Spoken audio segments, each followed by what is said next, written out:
On March 15, 2026, at approximately 10:10 a.m., officers responded to a domestic disturbance at the Circle K on Palm Coast Parkway, Southwest.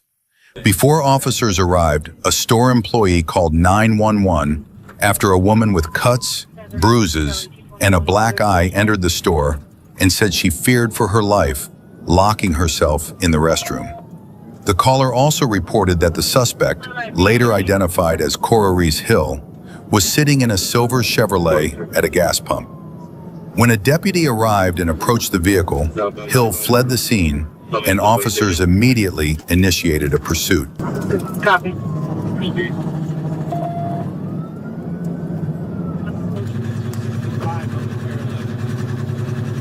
Disregard that. That BP is 97. Okay.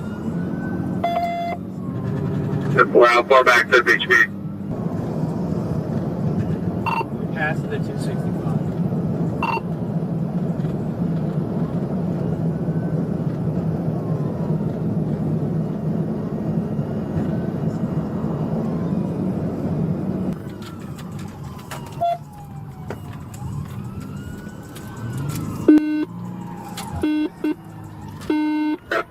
FP pit.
Get out the car, hands up! Hands up! Get out the car, hands up!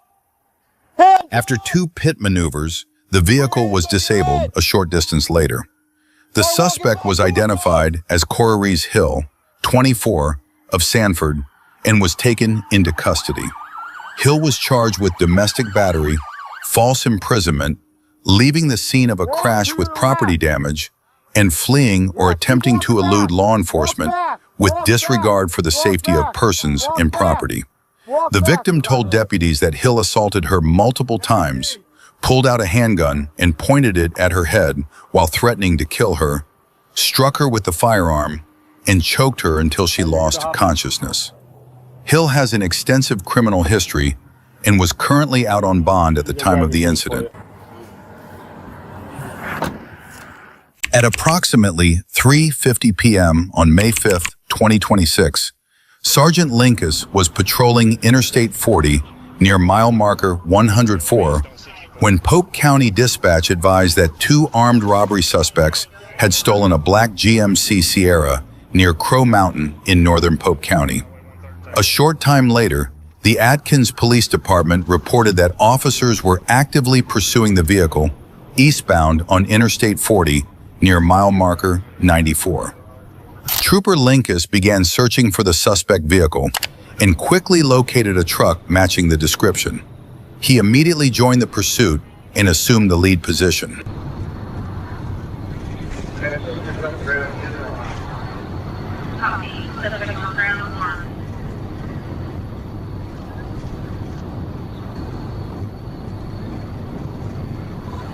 Coming up on Coon by you.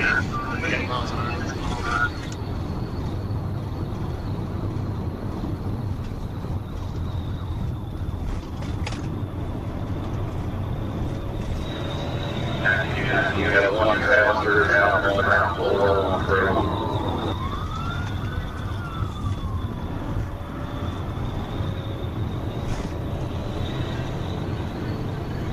Where you at, Tanner?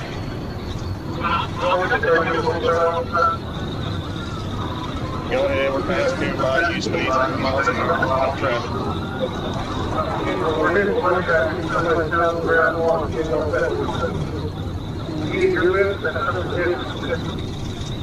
Negative, I'm not myself. I'm in pursuit of the vehicle. It's occupied one time, it looks like.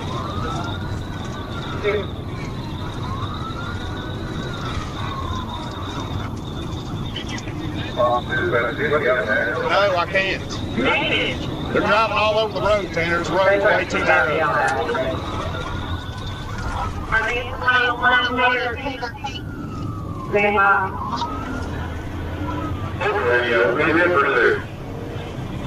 1345 Clarksville. I am in pursuit with the suspect vehicle on Highway 113.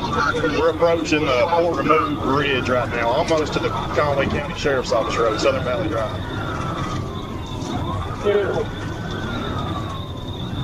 Speeds are 97 miles an hour. They're all over the road. Looks to be a white female driver. I can't really tell, but no traffic. See, Conway County's got a unit close. I'm unable to pit right now. They're driving too reckless.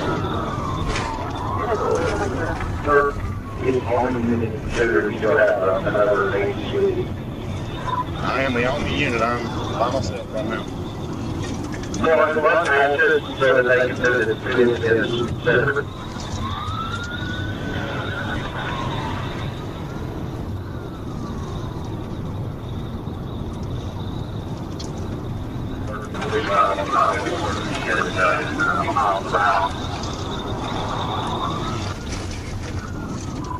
Every time I try to go in the pit, they slam on the brakes and slow.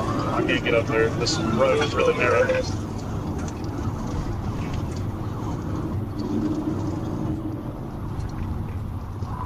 We'll be in Royalton city limits in just a minute, see if I can set up spikes. Well, they're coming this side.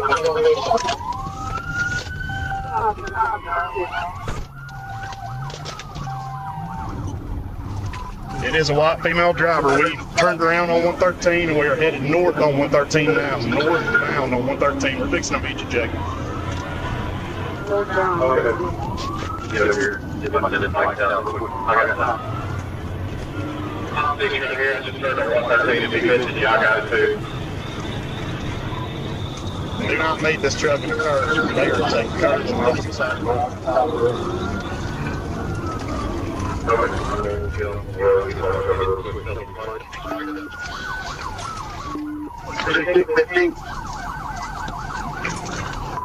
They turned onto this little side road right here. They're wrecked.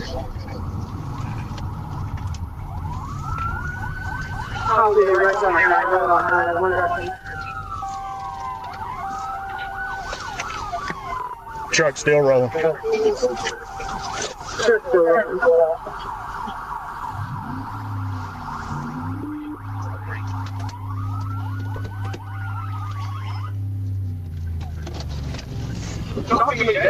Show me your fucking hands! Show me your fucking hands! Get out of the goddamn truck right now! If you fucking reach for something, I will kill you. Do you understand me? Get out of the truck! Get out of the truck! Open the door and get out of the truck! Open the door and get out! Open the door and get out! Do what I say right now! Open the door! The vehicle eventually came to a stop, and the suspect placed his hands outside the window, as if surrendering. However, despite repeated commands to exit the vehicle, he refused to comply. Moments later, the suspect suddenly accelerated and fled again, escalating the tension of the pursuit even further.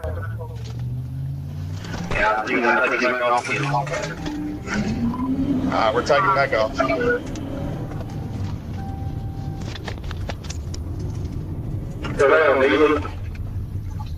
Now it dead ends right here.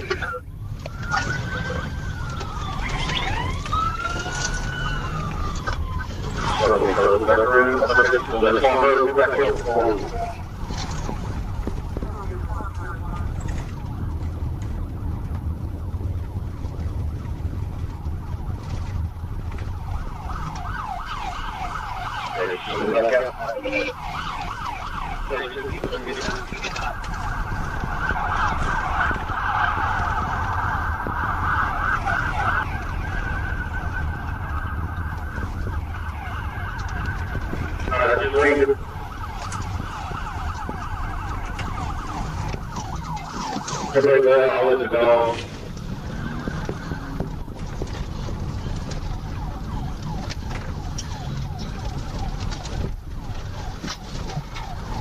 Alright, she's gonna turn right.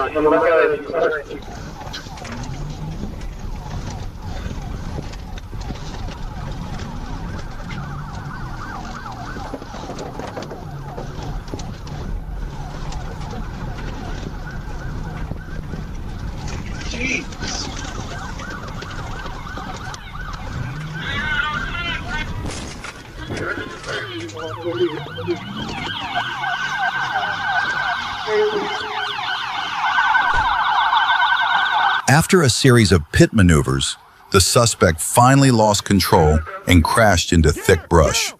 He continued refusing to exit the vehicle, forcing officers to deploy a canine unit. The suspect suffered minor injuries to his left leg from a dog bite and was taken into custody shortly afterward without further incident. The driver was identified as Courtney Damon. Authorities determined that Damon had a suspended driver's license and an active felony warrant for violating probation. Show me your fucking hands! At about 1 p.m. on January 21st, 2025, Deputy Hanks and his partner, Deputy Farrell, were notified about a vehicle that had previously fled Forest Park Police during a traffic stop days earlier. The deputies later spotted a matching vehicle traveling north on Highway 85 near Garden Walk Boulevard in Clayton County, Georgia.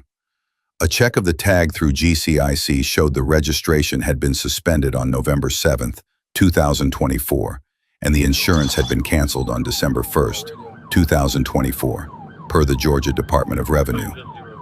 When deputies attempted a traffic stop, the driver fled northbound on Highway 85. Forget about the same ending. We're approaching Airport South Parkway.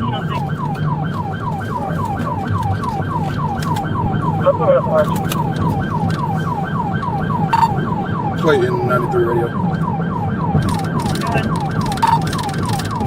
I'm trying to attempt the 72. We're passing Lee's Mill on Highway 85 on Georgia Tag, Charlie uniform. 7406. Whiskey 7406. Clear golden color Cadillac.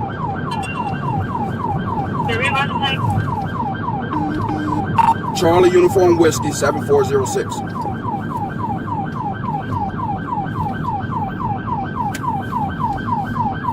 Hop out of it. Clear 2011 Cadillac, white color, under registration, no valid insurance.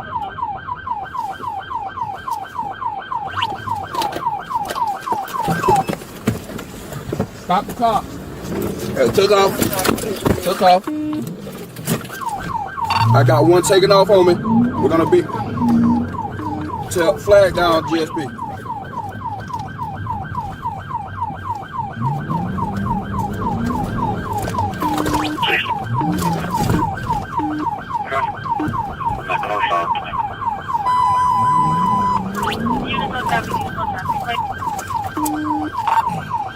Clayton 93, we still on Lee's Mill and Highway.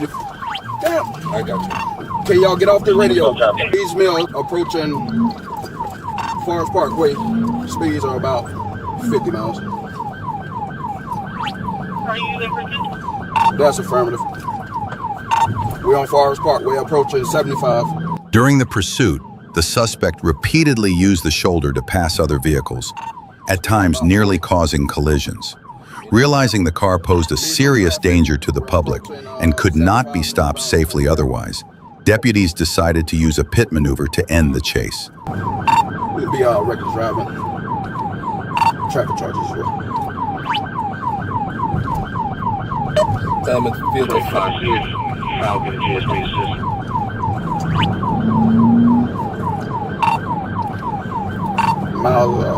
We're at 60 miles an hour. Still on the on route, heading towards downtown now.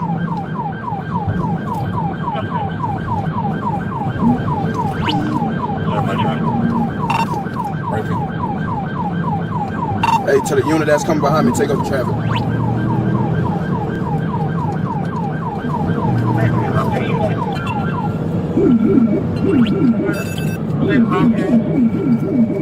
Down to 25. clear up for a bit. Okay, 25 where? 285 approaching eastbound. Augusta Greenville getting on to 285 right now, radio. Okay. These are 6 miles. What's up, man? After you about 6? Got it. Pit recovered. We're back in pursuit. Okay. 285 east. 285 east. 25 east, speed, right? Traffic.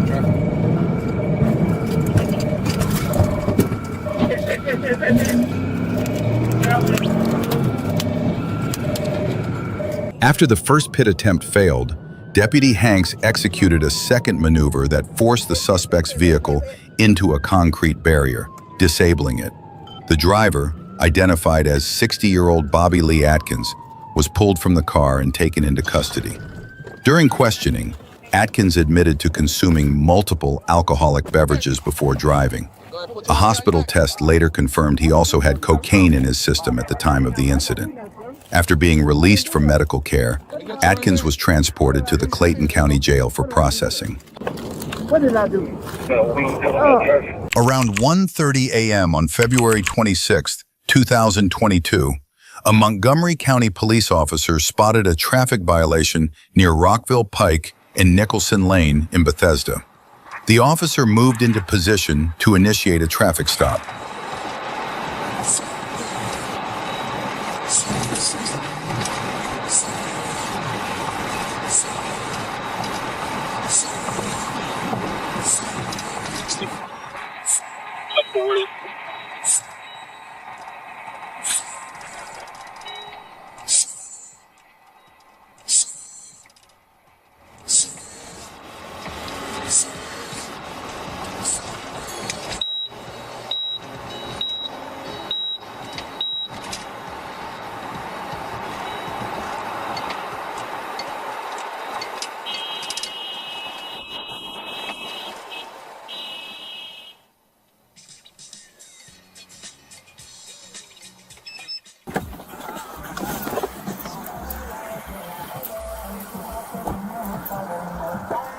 As the officer tried to make contact with the driver, she suddenly accelerated and fled, triggering a pursuit. In that moment, she likely had no idea it would become the most tragic decision of her life.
The pursuit reached speeds of more than 100 miles per hour.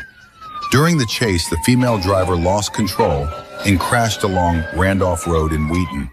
She was pronounced dead at the scene. A male passenger was taken to a local hospital with minor injuries. Had she simply pulled over, accepted a traffic citation, and gone home, the outcome might have been very different. At approximately 8:23 p.m. on May 7, 2025, Washington State Patrol troopers observed a silver Honda weaving through traffic at speeds exceeding 115 miles per hour on Interstate 90 near Snoqualmie. When Trooper Watts attempted a traffic stop, the driver fled recklessly, initiating a pursuit.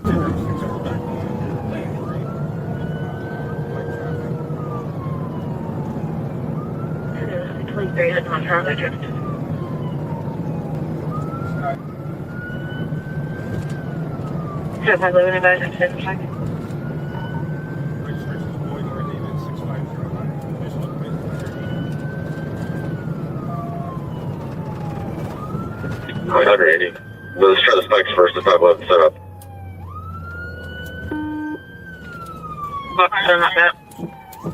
Successful pit. Successful pit under 40. And they're stopping on the right shoulder. They got out of the pit, but we stopped just east of exit 18. Supervising successful pit under 40, stop just east of Mount 18. They're taking off again, exiting the high point. We're about 70 miles an hour. Exiting the high point, 10 miles per hour.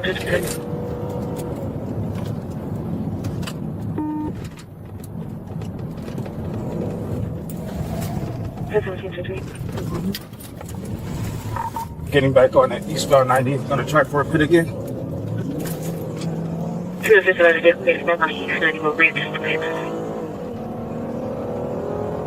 Sorry, another 0.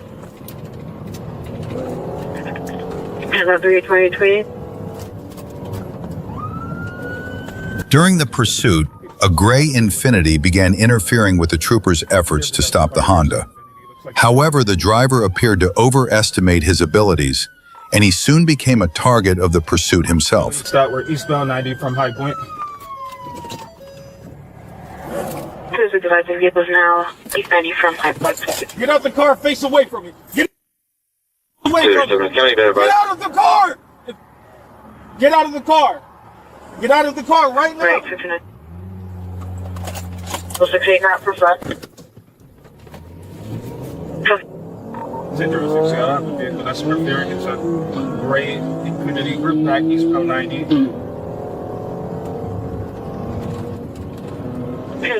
Great, interfering on eastbound 90.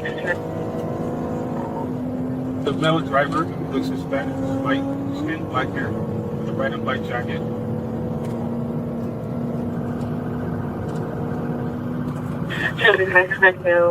Driver with a red and black jacket. And there's two vehicles now, and this is a Infiniti right in front of me trying to interfere from this pursuit. We're about 100 miles an hour. The fleet vehicle's in lane 1. Carlos, Caroline, my son and I see the Infiniti as well. The Honda has a flat tire, the rear right tire is flat. This car is falling apart from the rear bumper. Honda has a flat tire on the right to it. Exiting the High Point. Sorry, we were coming from Highlands when I originally stopped him. He yelled out the window that he has a kid and he's losing control. We're on the off ramp. He's lost control, faced the wrong way. man.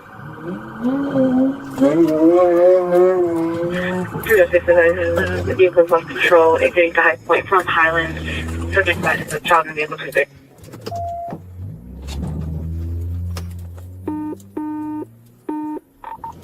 After striking a patrol vehicle and driving the wrong way into the eastbound lanes, the Honda driver lost control again. The car spun out and became stuck in a ditch between the Highlands and High Point exits, allowing officers to contain the vehicle. Inside the Honda, troopers found the driver, a 3-year-old girl, and a 25-year-old female passenger. Officers then continued pursuing the Infiniti. What's the status of the other car that was interfering?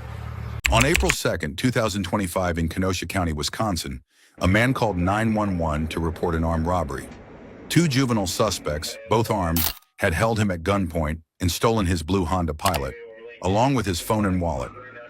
A short time later, Pleasant Prairie officers located the stolen SUV.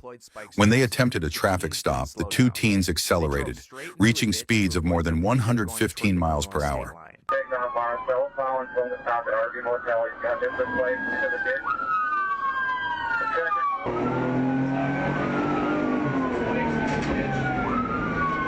Traffic's light-ish.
After the first spike strip failed, officers deployed a second set. The suspects tried to swerve around it, but this time the SUV lost control, slammed into a utility pole, then struck a tree and came to a stop. Both suspects immediately jumped out and fled on foot.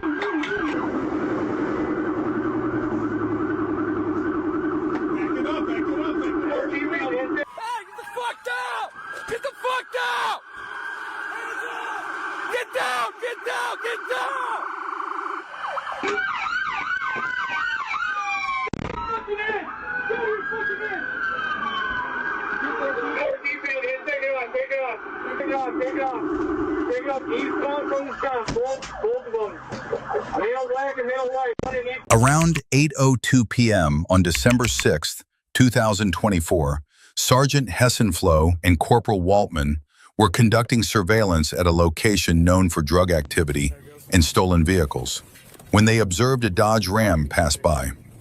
A records check showed the license plate was registered to a Chevrolet. When the truck stopped at a gas station, officers attempted to make contact, but the driver refused to comply and fled, triggering a high-speed pursuit.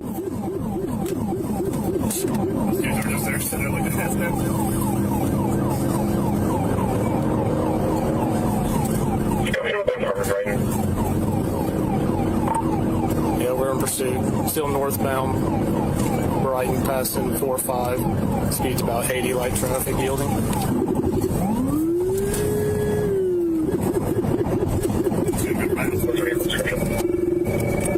White Dodge Ram, 6-ball Henry 05. It's occupied at least twice. We're going to make the eastbound on 4A from Brighton. Number 1 lane, speeds about 70-75, light traffic.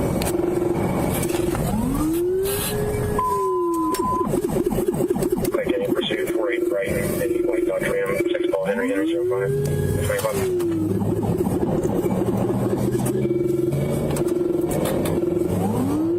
Still eastbound 4-8. Now we're going to make a northbound on Oakley from 4-8.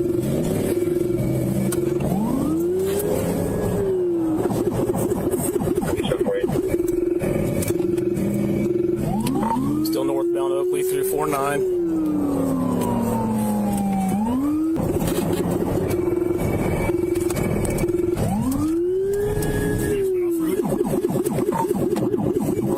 westbound 50th from White, coming up to Topping. Sorry, Bel Air. We're going to be northbound Bel Air.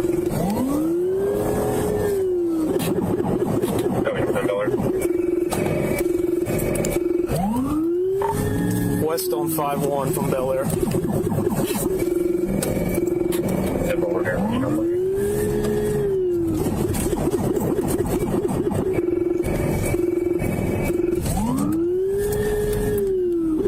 South on Oakley from 5-1. And we're about 50-55, no traffic.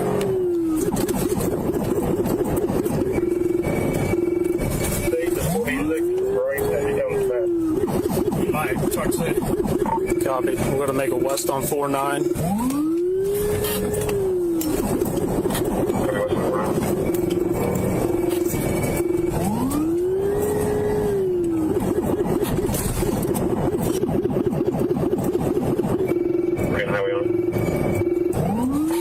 All right, they're going to make a westbound on 4-7 from Antioch.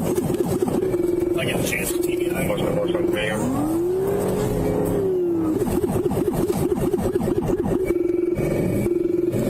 North on Olive from 4-7. North on Olive from 4-7. And west on 4-8 from Olive. It's almost lost control. A few minutes later, the driver appeared to be losing control of the vehicle. As the truck slowed, a passenger jumped out. At that point, officers recognized the need for a more decisive action to end the pursuit and prevent further danger to the public. Olive from 4-8.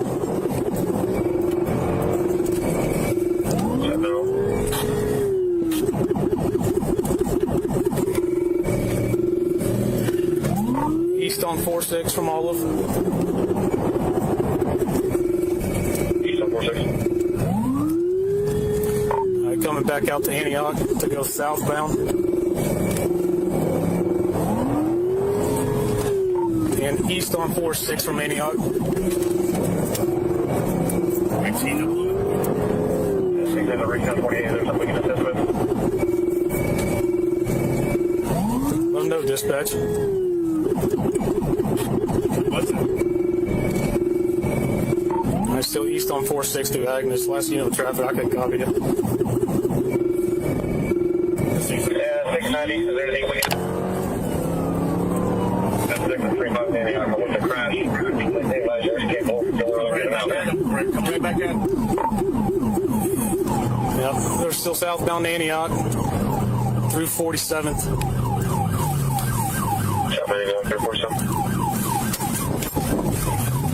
Yeah, we just attempted TVI. We got hands sticking out the window now, right at 4-6 in Antioch. East on 4-6 from Antioch. East on 4-6 from Antioch. Then give up. Stop the truck. North on Olive from 4-6. North and Olive. Is there somebody else in the back of that thing, I guess?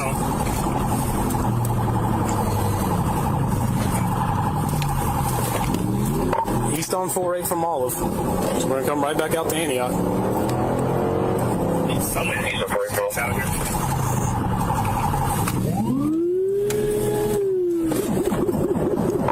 South on Antioch from 4-8 through 4-7, number 1 lane. Coming up on just a little bit of traffic.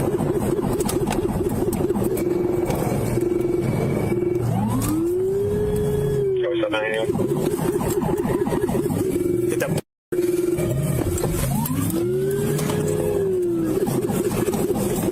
Alright, 690, we got it going west on 4-6 from Antioch.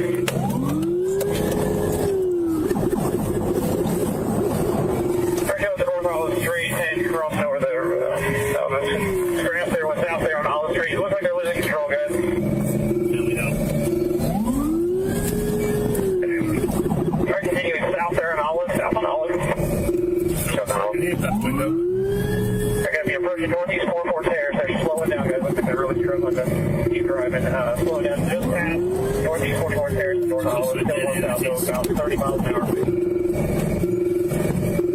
Ready for a footbill?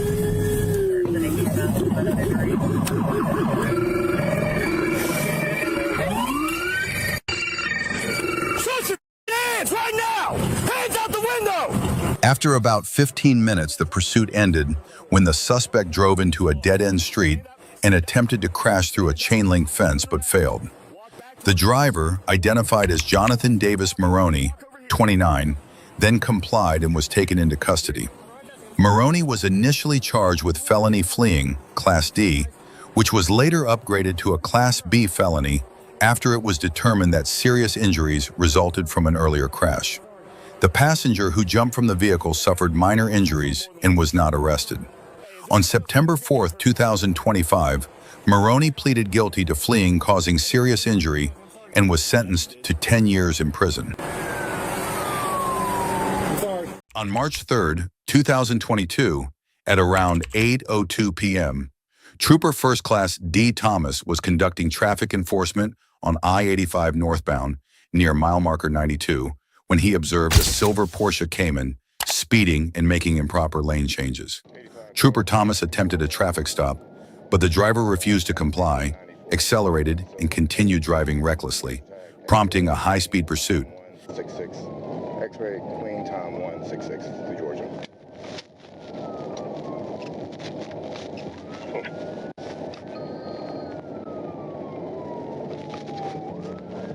He's going to be a 1080.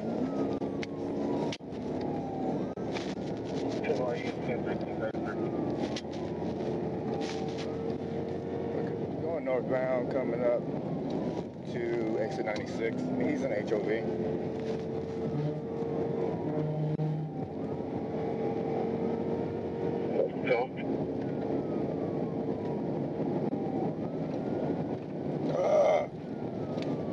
Looks like a 10. While driving on the shoulder, the suspect lost control and crashed into a tow truck that was loading a disabled white pickup. The impact wedged the Porsche under the pickup. Trooper Thomas approached and noticed the driver appeared lethargic. The tow truck operator reported that the driver of the disabled pickup had been hit during the crash and thrown over the median wall onto Dawson Boulevard. Don't fucking move!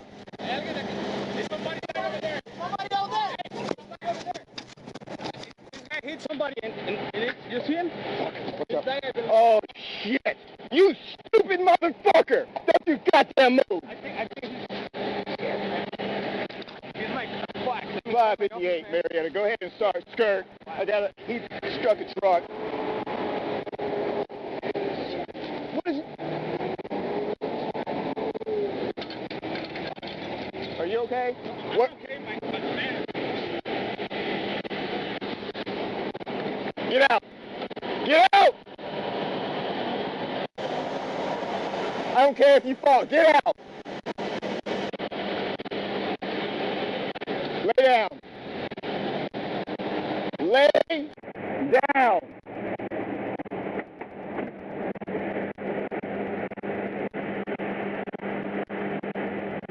Lay down. Lay down.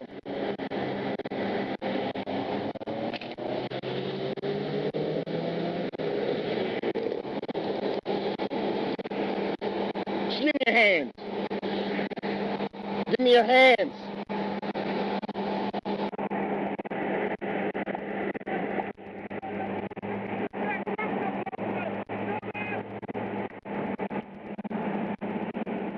Erratically, don't know what he's doing inside. Looks like we're going to be stopping. Not sure what this side road is.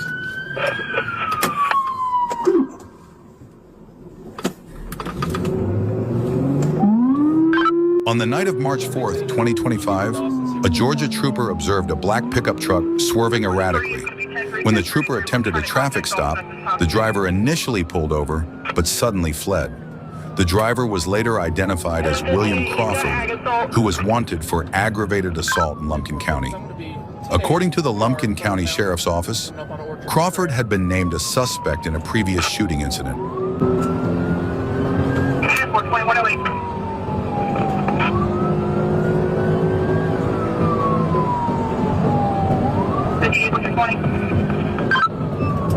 Still coming up on Orchard Trail, speed's 93.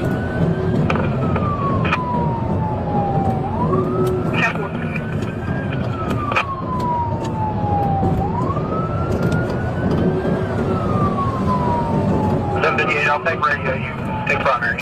Take us. We're coming up on Burn Route 136, speed 84, traffic light.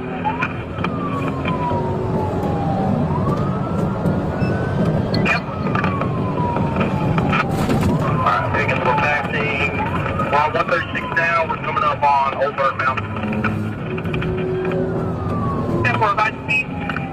Speed 75, traffic still light.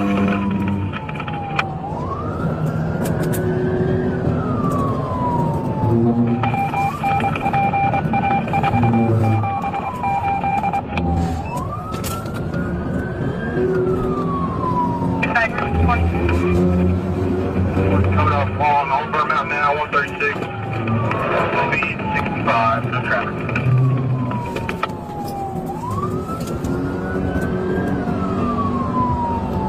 Yep. So the DA is saying that he may have a rifle and a pistol.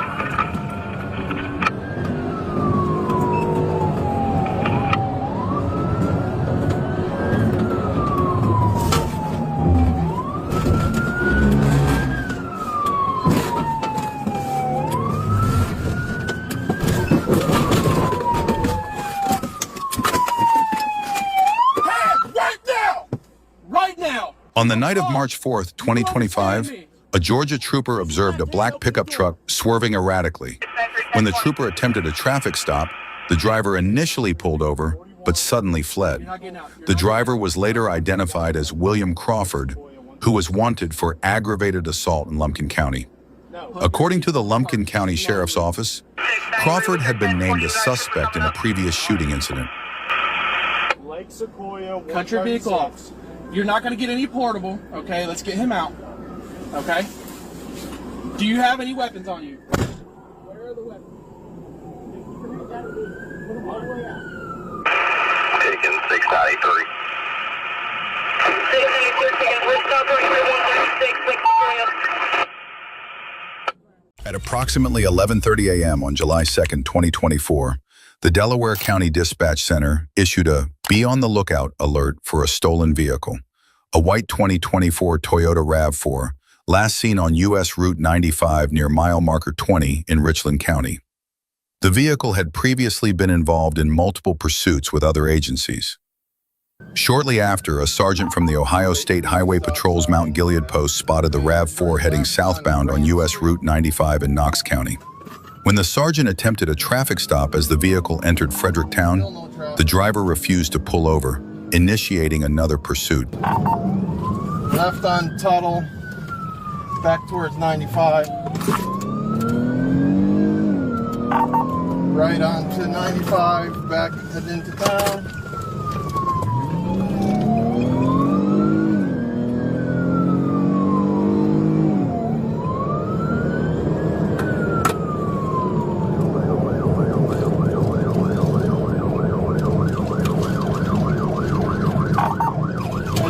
On 13.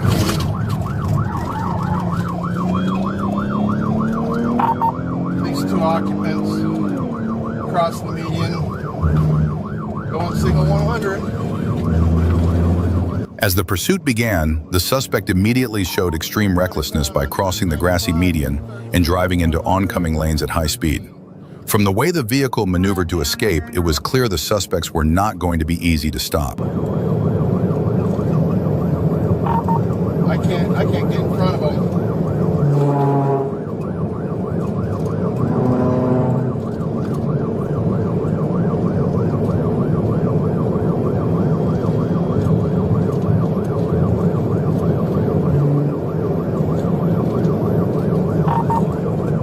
If I could pit them, I would, but I can't get in front of them. Still northbound. The red light. The pursuit continued toward Mount Vernon, but was called off due to the suspect's reckless driving and the danger posed to the public.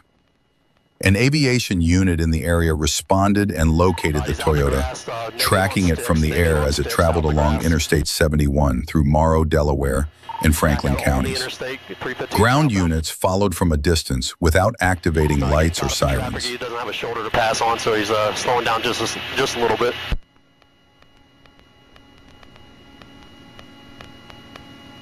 .1138, chopper 3. Go ahead, sir.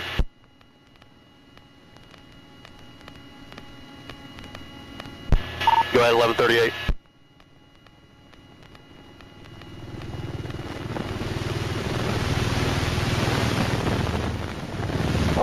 Go ahead for aviation. What are we following him for? Do you have him for speed? No, negative. This was a 75 vehicle. It was bowled out of Morrow County. It's ran from 4 different agencies, 5 being our agency. We've been in multiple pursuits with them and brought them down here now. Okay. We have a supervisor monitoring up there? Right, I've got a supervisor that's flying. I've got a supervisor in another fixed-wing plane above me, and I believe there is a supervisor on the ground as well. 33 is also trailing. A West Broad exit, and he's going to continue on 270, so he's giving up the exit. The Toyota continued south on Interstate 71, exited onto Interstate 270 westbound, and then merged south onto State Route 315. Troopers attempted to deploy stop sticks near the Ackerman Road exit, but the effort was unsuccessful. The suspect vehicle then turned west onto Interstate 670 before looping back onto Interstate 71 southbound. The pursuit pressed on into Greene County, with troopers maintaining a safe following distance. Okay.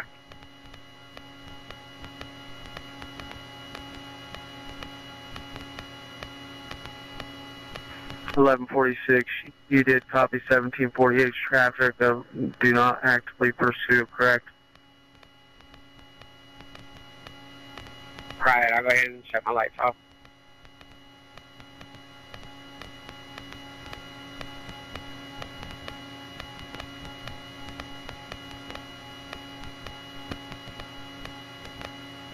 Six 7 West. We're coming up to, looks like State Route 38 and 71. I'm sorry, State Route 54, I believe. 56, disregard, sorry, 56. Still going to be southbound. Another set of stop sticks was deployed as the pursuit continued. This time, although the suspect attempted to swerve and avoid them, luck was no longer on his side.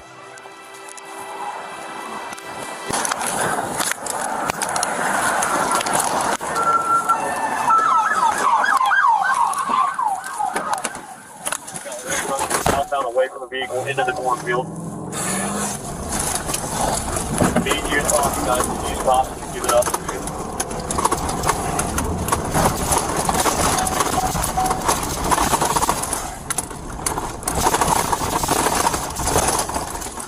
Alright, this time we got whatever done.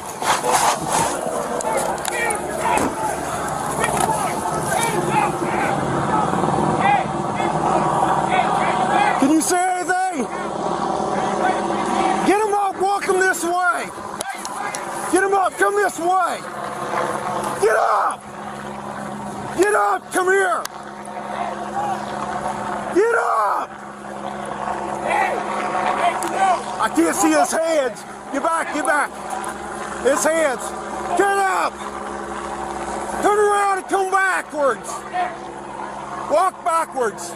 While trying to avoid the stop sticks, the suspect lost control and struck the rear of a 2024 Chevrolet Silverado, driven by 56-year-old Albert Sini of Waldorf, Maryland.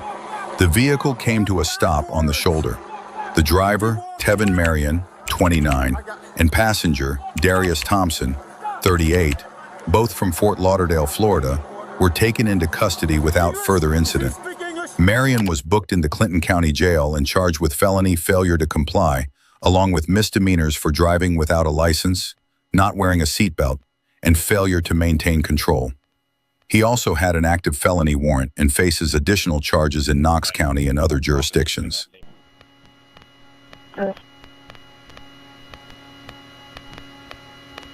On the night of March 17, 2025, a patrol officer observed a blue Dodge Challenger swerving between lanes and passing other vehicles without signaling. Suspecting the driver was impaired, the officer followed and attempted a traffic stop. However, the driver accelerated and fled at high speed, prompting an immediate pursuit.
few minutes later, the officer managed to close the distance to the suspect.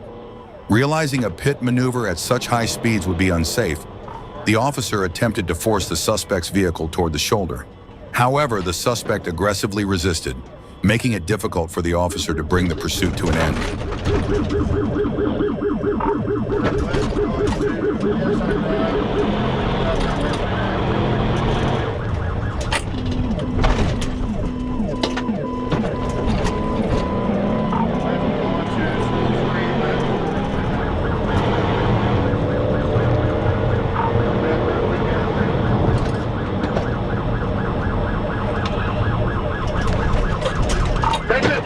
1050.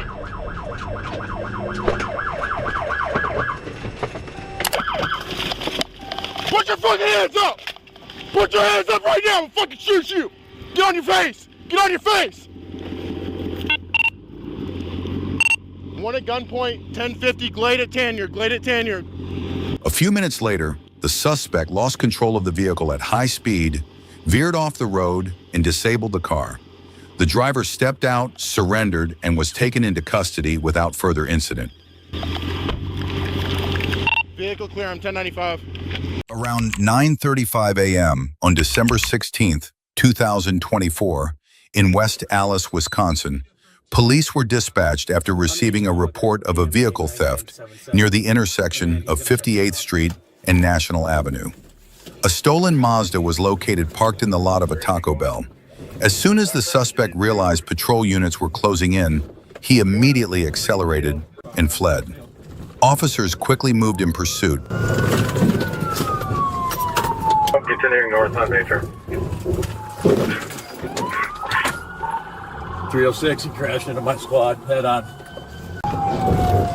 Crash into a squad, rammed a squad heading to 60 National, going east. Eastbound no one dead.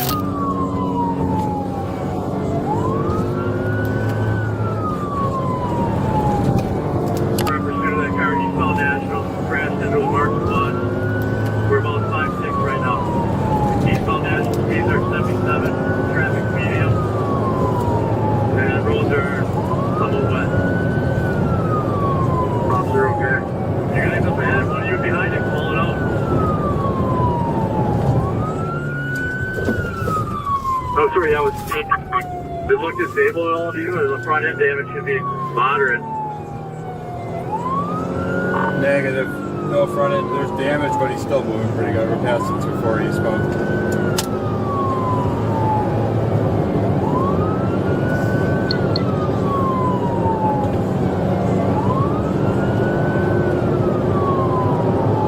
They're eastbound on Highland, right up by 2322. Calling out there. Eastbound Highland, he's in the westbound lanes of traffic. There's no traffic passing 15th. Speeds are 70. He is slowing. We are at 13th Street. Slowing again, looking to make a turn. Crash, crash, crash. After several minutes of pursuit, an officer attempted 2 pit maneuvers in quick succession. A third pit forced the suspect's vehicle into the curb. Even then, the driver remained defiant, steering away from patrol units and continuing to flee. Okay, back to 14th Street, northbound 14th. We're going through the park. We're going north, what would be 15th, through this park area on the sidewalk. We're in the park at 15th Street.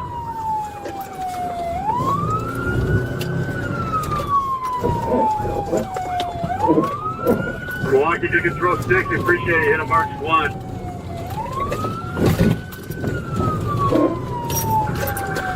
Come on, move you guys.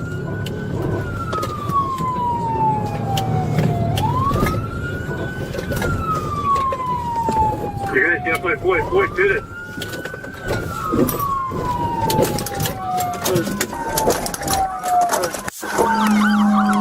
Show your fucking hands!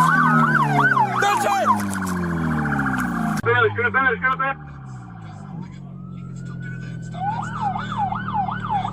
Around 8 p.m. on December 17th, 2025, Trooper Wrights was on patrol when he spotted a dark-colored Ford traveling ahead of him. A license plate check revealed the vehicle was displaying a fictitious tag. When Trooper Wrights activated his emergency lights, the vehicle failed to stop and continued at a slow speed.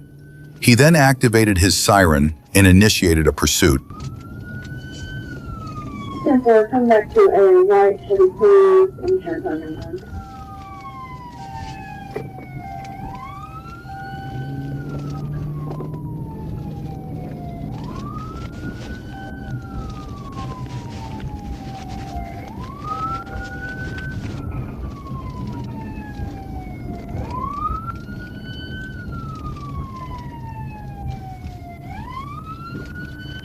Adam 10 Little Rock will be stopped here at the service road and Louisiana, the service road, Louisiana.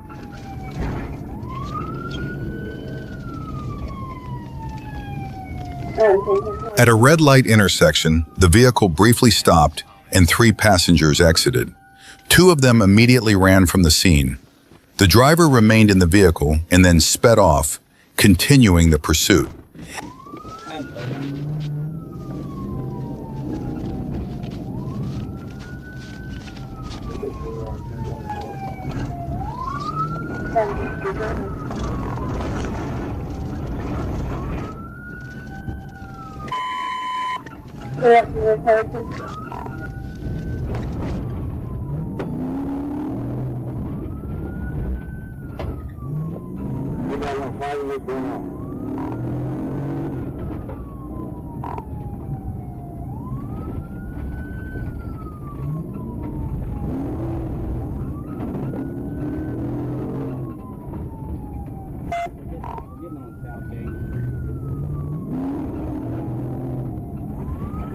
We're on South Road, stop on.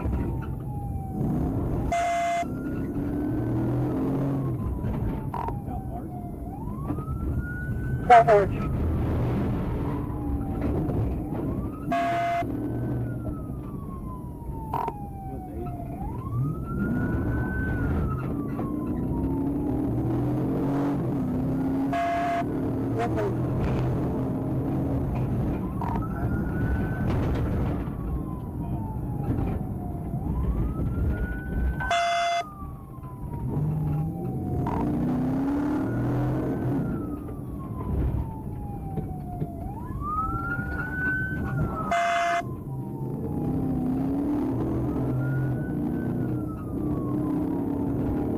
Signal 39 there. Street will be on. What direction are you traveling?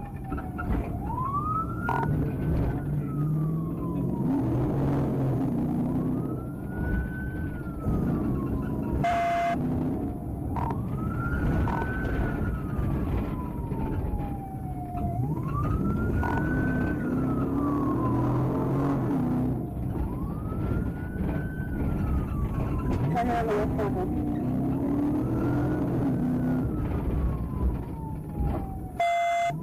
The pursuit continued at speeds of 60 to 70 miles per hour in light traffic, but no pit maneuver was attempted.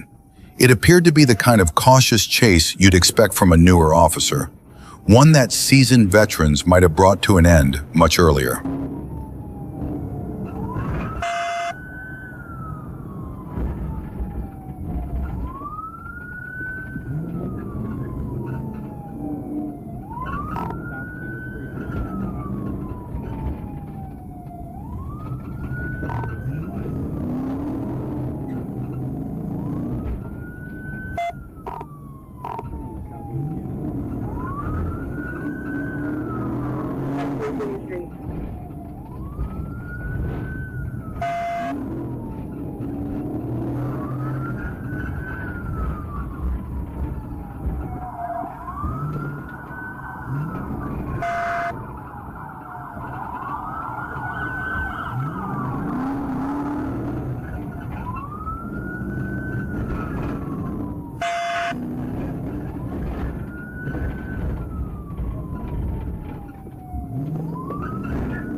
You're talking to the wrong target.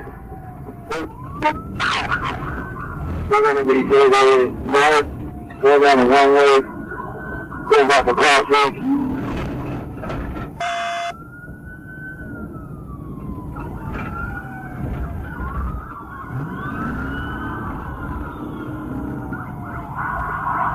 We're on traffic on Louisiana, we're going on back north on 7, north and south on 7th Street.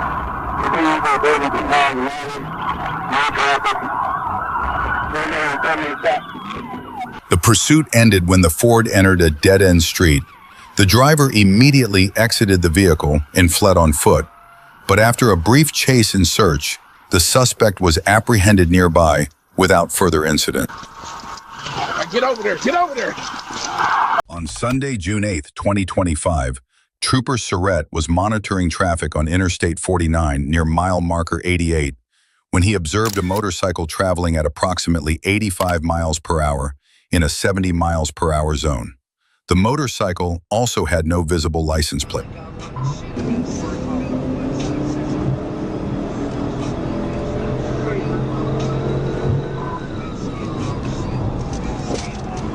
Trooper Surratt exited the median to initiate a traffic stop and began pursuing the motorcycle. Upon activating his emergency lights, the rider accelerated, reaching speeds over 100 miles per hour while continuing northbound recklessly. The motorcycle eventually hit approximately 130 miles per hour, passing other vehicles by riding along the interstate shoulder.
During the pursuit, Trooper Surratt attempted to position his patrol unit alongside the motorcycle to slow it down, but the rider responded with even more reckless behavior, continuously accelerating to evade law enforcement.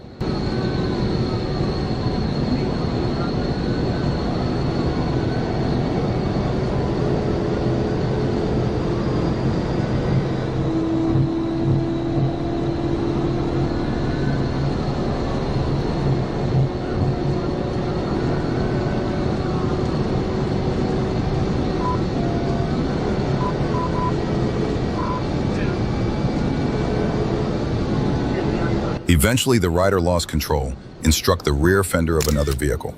The motorcycle veered off the roadway to the right, crashed into a ditch, and came to a stop. Following the crash, the rider fled the scene on foot. You see where he went? Yeah, he went up there. Right up there. Well, he's on foot.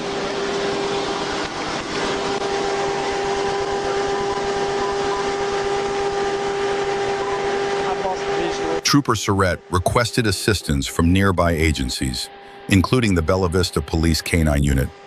The K-9 team tracked the area, but could not locate the suspect. No identification or belongings were found near the motorcycle. Attempts to contact the registered owner were unsuccessful. The motorcycle was towed by Irwin's Towing for further investigation. On December 3rd, 2025, at approximately 3:56 p.m., Officer Hess was dispatched to Dick's Sporting Goods at 4188 East McCain Boulevard regarding an active shoplifting incident. While en route, dispatch advised that the suspects had fled the store with stolen merchandise in a white vehicle with a paper temporary tag. Officer Wilkerson located the suspect vehicle and relayed its position. Using that information, Officer Hess quickly identified the vehicle and a pursuit was initiated shortly thereafter.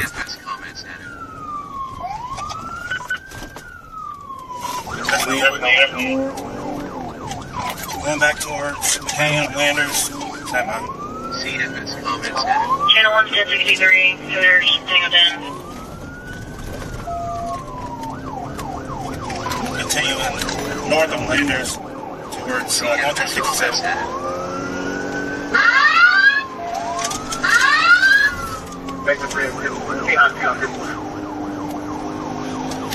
67 north, speeds are 70, by traffic.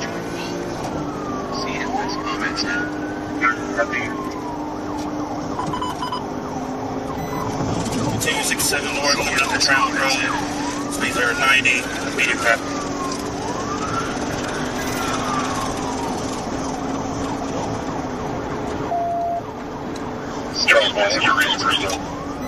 There's shoplifters and digs search.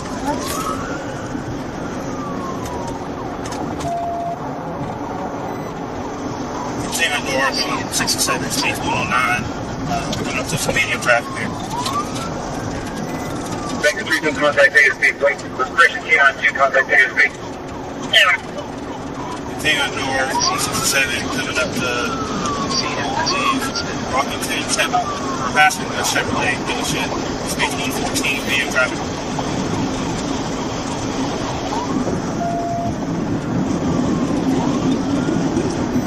Passing Wildwood, speed 118, coming up to some heavy traffic, stand by, taking Wildwood.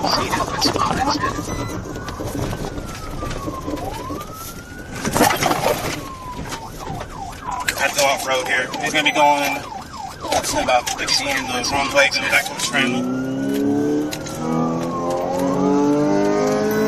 Alright, we're going to be getting on the Trammel now.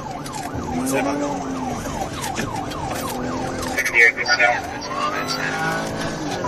I believe this is east on Trammel. Speeds are 68, medium traffic.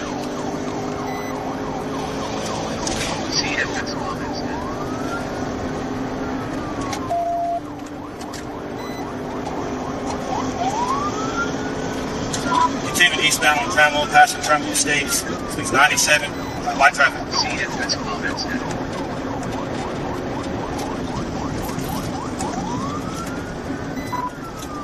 Continuing east on Trammel Road, speeds 80, passing Tandy Lane, coming up to 161.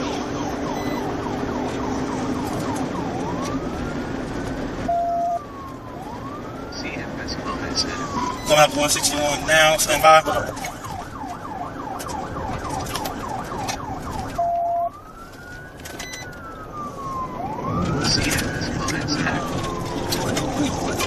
Charles 1, did we get ASP? North on 161, past Trammel Road, speed 45, light traffic.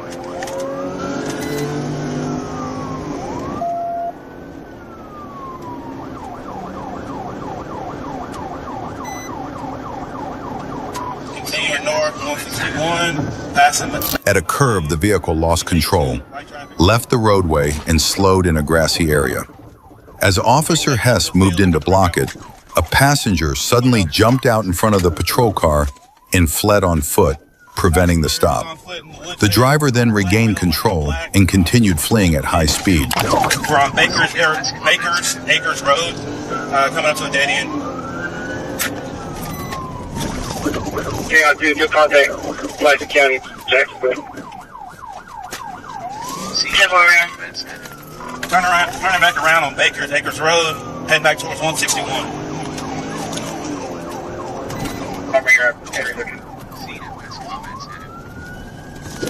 North on 161.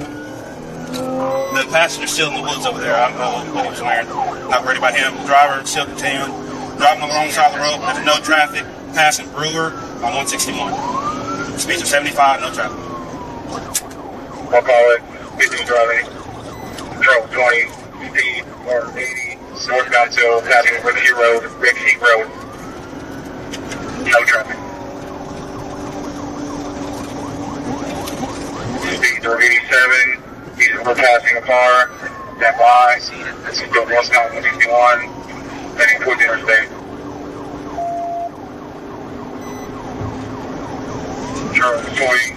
We're going to report the interstate still northbound, speed 191. Light traffic. We're going to go interstate 40 west, 40 west. The pursuit continued north on Highway 161 for about 2 miles until the ramp to Highway 440, where the suspect vehicle crashed. The driver, later identified as Toombs, exited and fled on foot. Toombs ran across all lanes of Highway 440 and hid in a wooded area on the east side. A perimeter was established, and he was taken into custody shortly afterward with assistance from other agencies. A search of the vehicle revealed stolen merchandise from Dick's Sporting Goods and 2 firearms. The stolen items were recovered and returned to the store for inventory and valuation. At approximately 11:15 p.m. on November 24, 2025, Officer Blanchett observed a 2006 Honda Accord speeding and driving recklessly in Montville. When he attempted to initiate a traffic stop, the driver refused to pull over and instead fled, triggering a pursuit.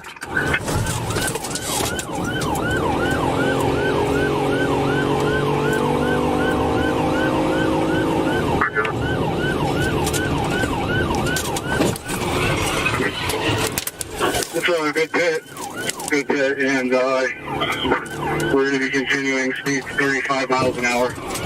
And the second person into the guardrail. That's the 96, they're coming behind him.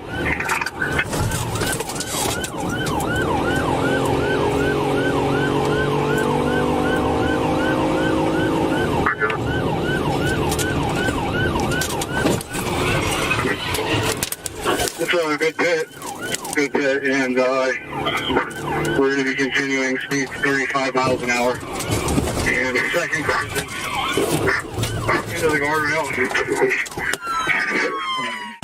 Into the guardrail. Don't move! Don't move! Don't move! Let me see your fucking hands! I will shoot you in the fucking head! I will shoot you in the head! Don't fucking move! Don't fucking move! Fuck out! That's the driver! Don't even fucking move! Shoot you in the fucking head! Don't fucking move! Fucking move! The fuck out! Get the fuck out! Don't fucking move! Don't even fucking move! Get the fuck out!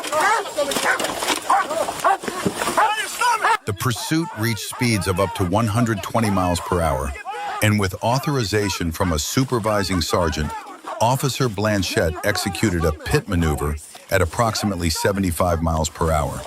The vehicle was driven by Jesus Santiago of Manchester, with Tyloin Reddick as a passenger. Both individuals declined medical treatment at the scene and were later charged with multiple offenses related to traffic violations and narcotics, according to reports. At approximately 9:39 p.m. on January 4th, 2025, Sergeant West and Trooper First Class Smith were patrolling near Arkansas State Highway 1 and U.S. Highway 49. As Sergeant West approached the intersection in the town of Barton, Arkansas, with the traffic signal displaying red, he observed a black Dodge Durango and a black Chevrolet Camaro aggressively accelerate from the stoplight in a reckless manner, appearing to race each other. Both vehicles traveled southbound on U.S. Highway 49 toward Helena, West Helena. Sergeant West then began following the vehicles in an attempt to conduct a traffic stop.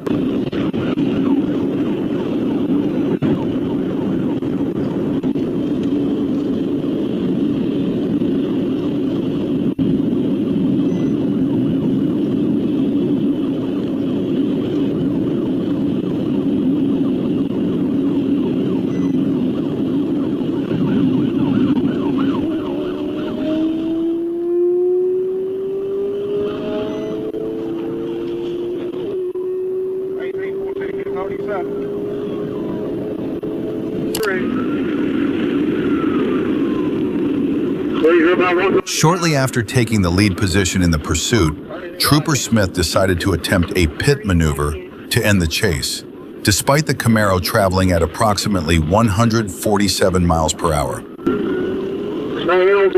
stay on 49. Staying on 49.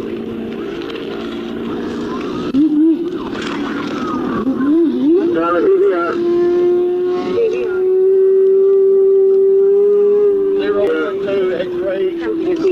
We just lost it.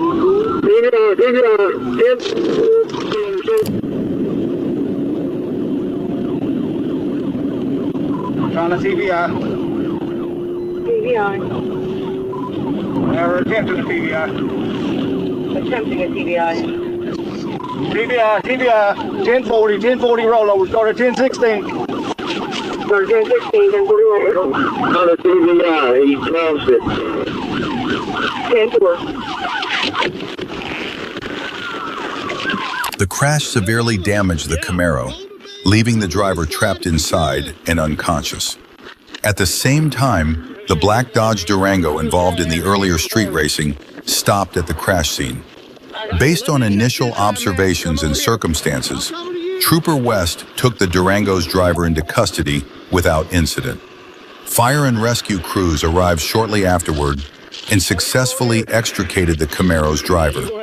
The suspect was identified as Deal Alexander L. Robinson of Marvell, Arkansas.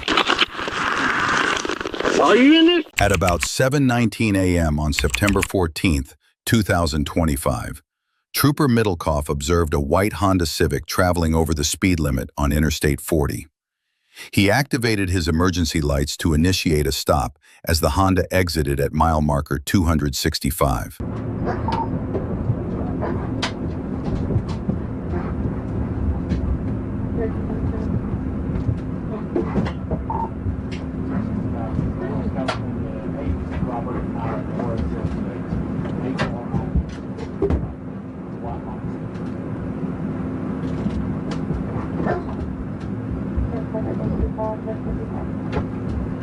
At first, the driver appeared to comply by stopping at an intersection, but as Trooper Middlecoff stepped out of his patrol car, the Honda suddenly sped off at high speed, beginning a pursuit the driver would soon regret.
The pursuit reached speeds of over 130 miles per hour and quickly became extremely reckless.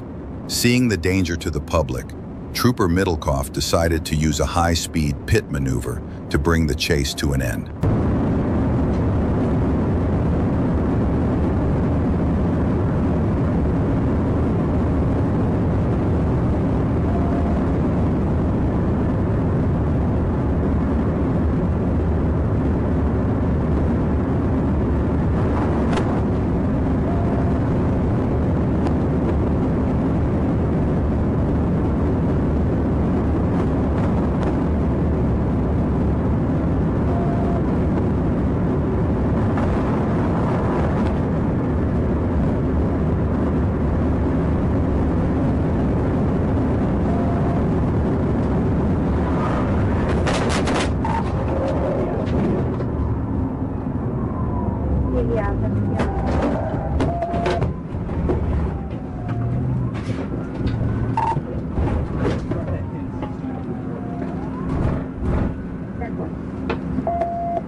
Driver, show your hands! Driver, show your hands! Just east of Lehigh. With the airbags deployed, officers could not see the driver. After forming an approach, the driver complied and was taken into custody without further incident. He admitted he had no driver's license, which appeared to be the reason for his attempt to flee. Please tell me you didn't run because... At approximately 2:12 a.m. on February 11th, 2024, the North Little Rock Police Department requested assistance with a vehicle pursuit on I-440 West. Trooper Cass responded from Interstate 30 East near mile marker 131 and assumed primary position in the pursuit on Interstate 440 near mile marker 1. There he is. He's swerving all over the place. They look like they're about to hit her. Speed 36, no traffic. Get up, get up, get up, get up. Push it, get up. State's got TVI. Appears to have been successful. Felony takedown. Alright, don't get up in their way. Don't get up in their way. The driver immediately exited the vehicle, walked to the concrete barrier, looked over the edge, and then suddenly jumped. The drop was approximately 50 feet. After impact, the driver was unable to stand. Trooper Cass requested medical assistance while Corporal B. Ibarra approached and attempted to render aid. The driver was transported to UAMS, where Dr. Melissa Kest pronounced him deceased at 2:57 hours. At approximately 7:05 a.m. on July 3, 2025, Trooper Cass received a request for pursuit assistance from the Little Rock Police Department. He quickly positioned himself to engage and soon located the suspect vehicle, a white Ford Fusion. Trooper Cass joined the pursuit and took the lead in attempting to stop the fleeing car. 630, passing the 2B.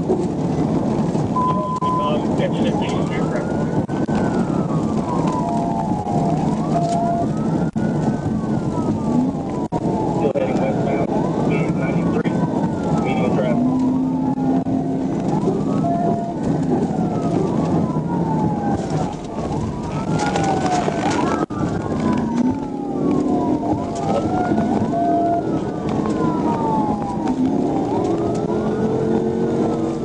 Still heading westbound, coming up on 83, 84, medium traffic.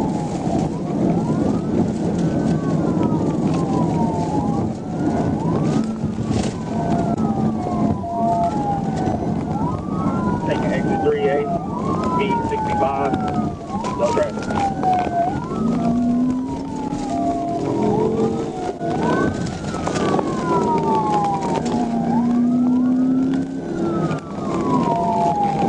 After just over a minute into the pursuit, Trooper Cass closed in on the suspect vehicle and executed a pit maneuver, causing the car to spin clockwise.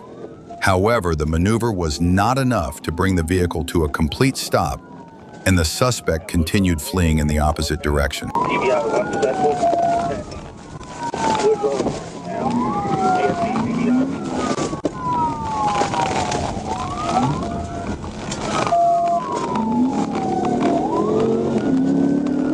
Oh, no, we ain't going everywhere.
The suspect was ultimately taken into custody without further incident. Given Trooper Cass's firm and decisive response throughout the encounter, it is unlikely the driver will attempt such behavior again, at least not when faced with her patrol vehicle. Around 8 p.m. on November 7th, a Marshall County Sheriff's deputy was heading home from an event when he spotted a pickup truck towing a camper, driving recklessly with a flat tire. The deputy attempted a stop in the Hard Money Road area of Paducah, but the driver refused to pull over, prompting a pursuit. While traveling along Hard Money Road, the camper separated from the pickup and the driver continued fleeing. Deputies from the McCracken County Sheriff's Office and officers with the Paducah Police Department joined the pursuit as it moved into the Lone Oak area. It's up there on Blandville, get ready. I'll be up here with Drew. 21, we're cutting back behind Banks Market,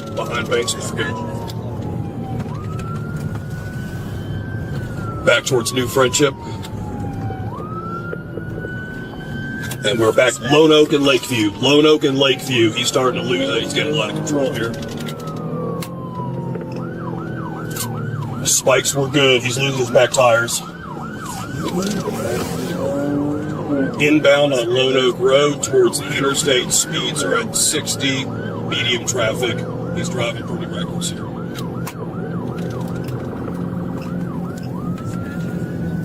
As the pursuit neared the city limits on Lone Oak Road, a police sergeant attempted to deploy spike strips to disable the vehicle. As the suspect truck passed, the driver allegedly fired a handgun toward the patrol unit. One round struck the rear passenger side window, landing just feet from the sergeant's position. 21, you want to try to pit him up here? If he gets low enough speeds. Supervisor on the radio. Shots fired. Shots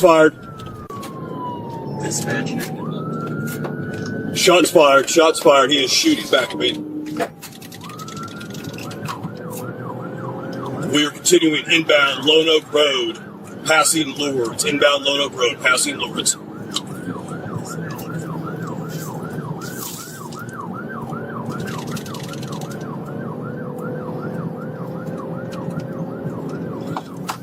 .21 shots fired, continuing to shoot backwards from the driver's side window.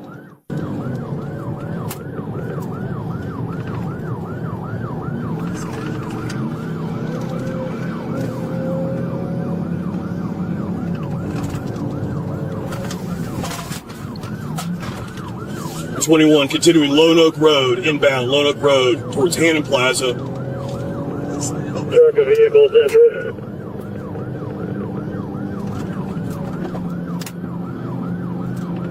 .21, he's on a rim, he's starting to lose it. Minutes later, as Officer Crown continued looking for an opportunity to execute a pit maneuver, the suspect fired additional shots toward patrol vehicles, attempting to stop the pursuit.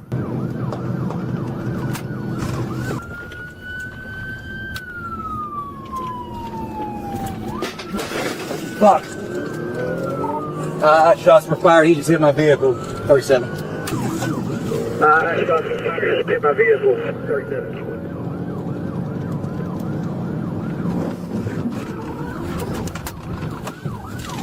21, I just rammed him. He had a pull. He's still going.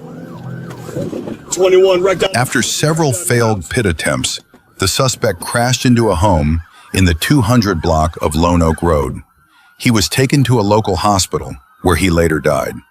Kentucky State Police identified the driver as 26-year-old Robert Ray of Kevel and said he suffered a gunshot wound believed to be self-inflicted. No officers fired their weapons, and no residents or officers were injured. At approximately 7:45 a.m. on June 11, 2025, Trooper Walcott received information about a vehicle wanted in connection with multiple armed robberies. Minutes later, a vehicle matching the description passed by him. He quickly pulled out and began following, preparing to initiate a traffic stop. The driver did not stop immediately. Instead, the vehicle continued at a slow speed with the right turn signal activated, as if preparing to pull over. I believe he, the last bumping behind was he hit another gas station in Damascus on Highway 65.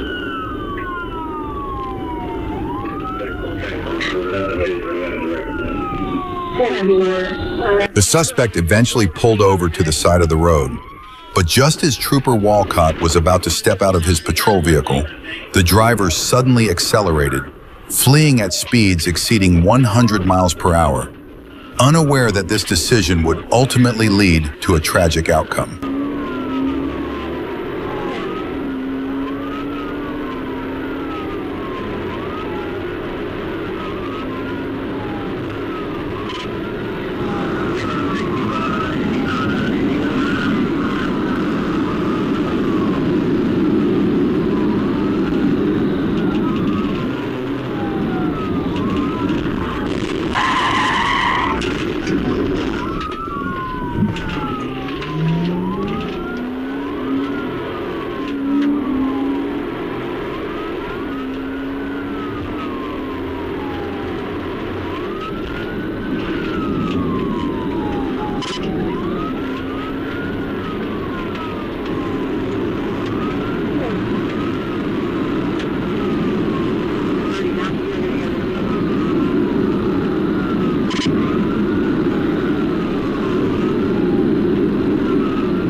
During the pursuit, the suspect pulled out a firearm and fired toward Trooper Walcott.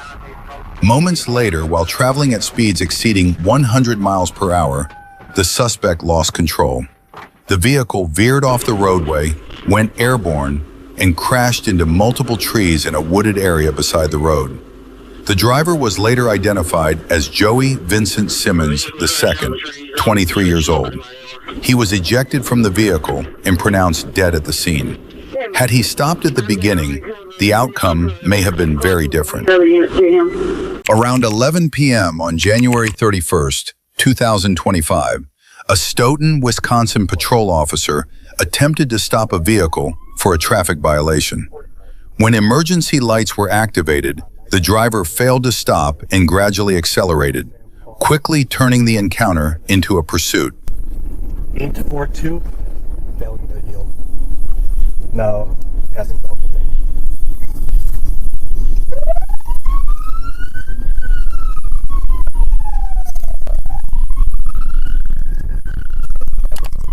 Speed, eastbound, 1080.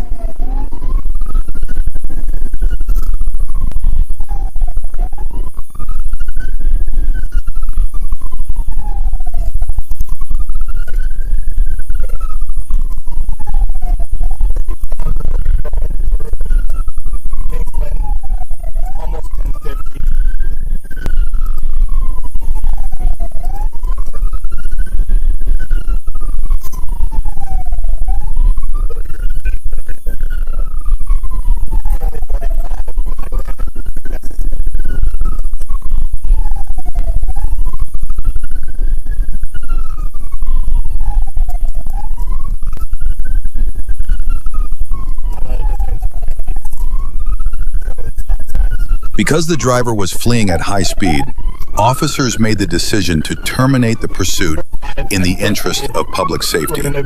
Even so, units were advised to remain alert for the vehicle.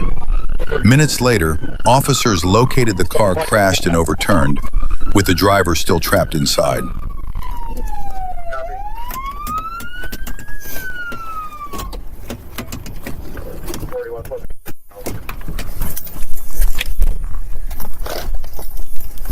Please, do not move. Please.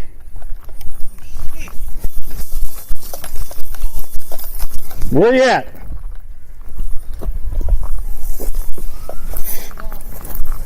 Officer, 45, I can hear movement, but I don't see anybody. Stay right there. I'm in here. Stay right there, show me your hands. Right here. Do not move. Is there anybody else in the vehicle with you? No, sir. Are you injured? No, sir. 45, one at gunpoint. Occupant said he's not injured. He's the only occupant.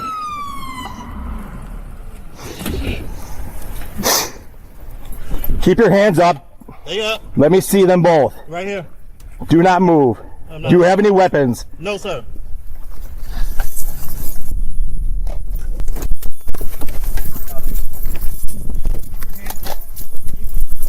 Both. Do not move. 41 on scene. Weapons. I think we can open up this back door and get him over this way.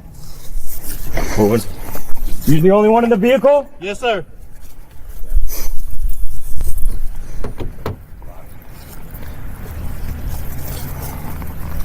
Keep them hands up. They up. You're cool, we're cool. Just stay there. 45. Currently, all doors are locked. Occupants pinned.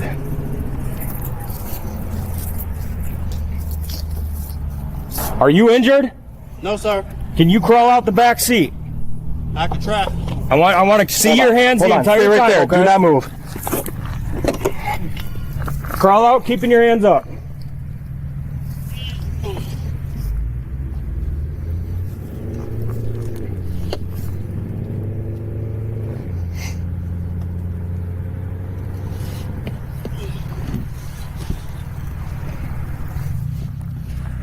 I can't get out. This right here. 11. All the doors are locked. He's pinned in the vehicle at the moment. We have him at gunpoint.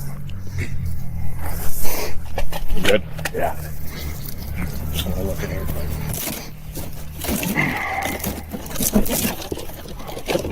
Was that seat in your way? Yeah, this right here. Listen, man, you got any weapons in the car at all? No, I have nothing. Nothing in the car. Can you... And them seats, the seat's not going to come up, huh? Let's just wait till we get more people here. So, I want to see your other hand, though, man. Right here. Yep. Let me see.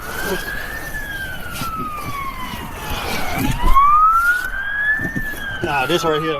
Okay. Well, keep your hands up. Does that headrest come out? Okay. Yeah. Does that headrest come out? I don't think so. You're not injured, correct? No. Okay. The driver was taken into custody and transported to a hospital with non-life-threatening injuries. A search of the vehicle uncovered a small, zippered bag, later identified as cocaine.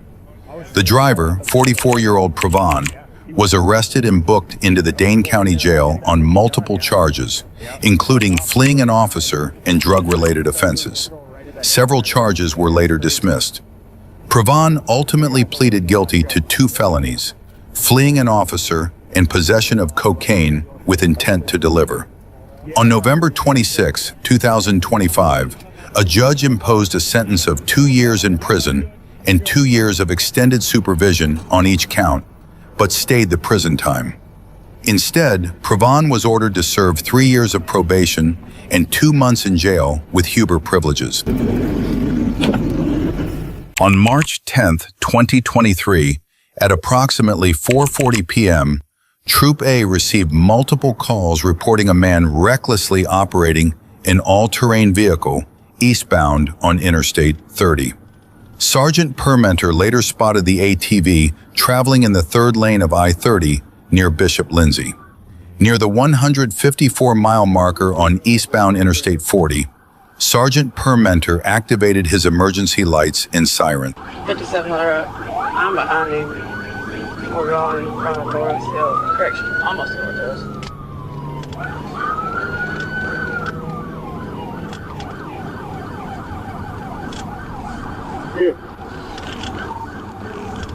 And we're going 6700.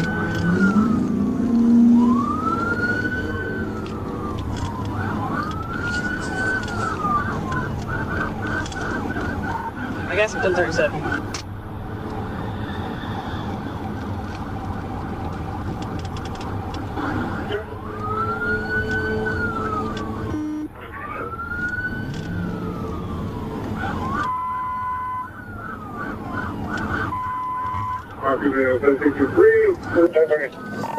Correction, back going on 67 North.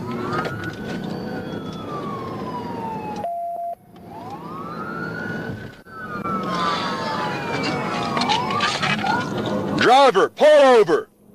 Driver, pull over! Straight. I'll try to get the box in.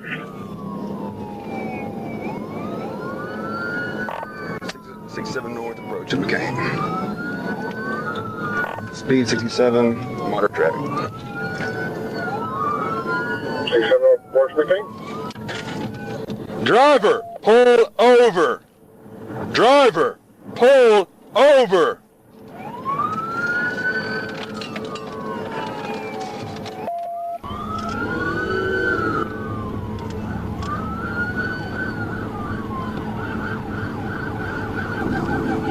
We're taking the warning of correction. Stay on 67.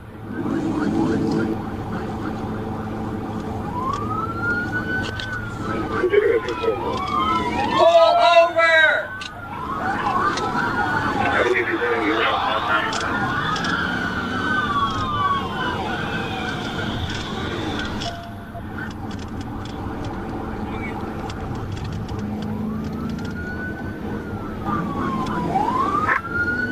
Traffic, 64 Hospital on that ATV. 10-4, sir. It's a black male wearing a black jacket, blue shirt. Black male, black jacket. During the pursuit, the ATV suddenly lost a wheel. Despite this, the suspect continued fleeing and refused to stop. Black target. Post 2, you on 3, wheels.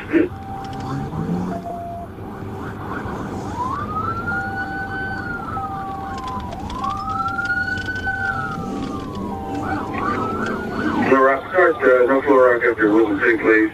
Sherwood, Casey Lake, platform. We're still rolling.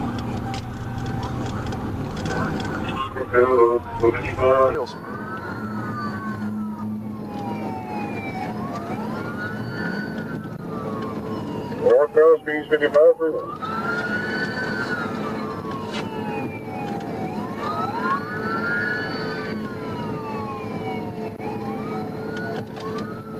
Speed 60, light traffic, 67 North of the 3.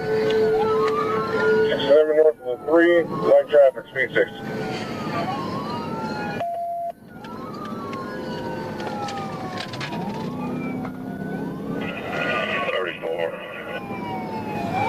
Give it up, buddy. You're done. Pull over. Give it up. You're all done.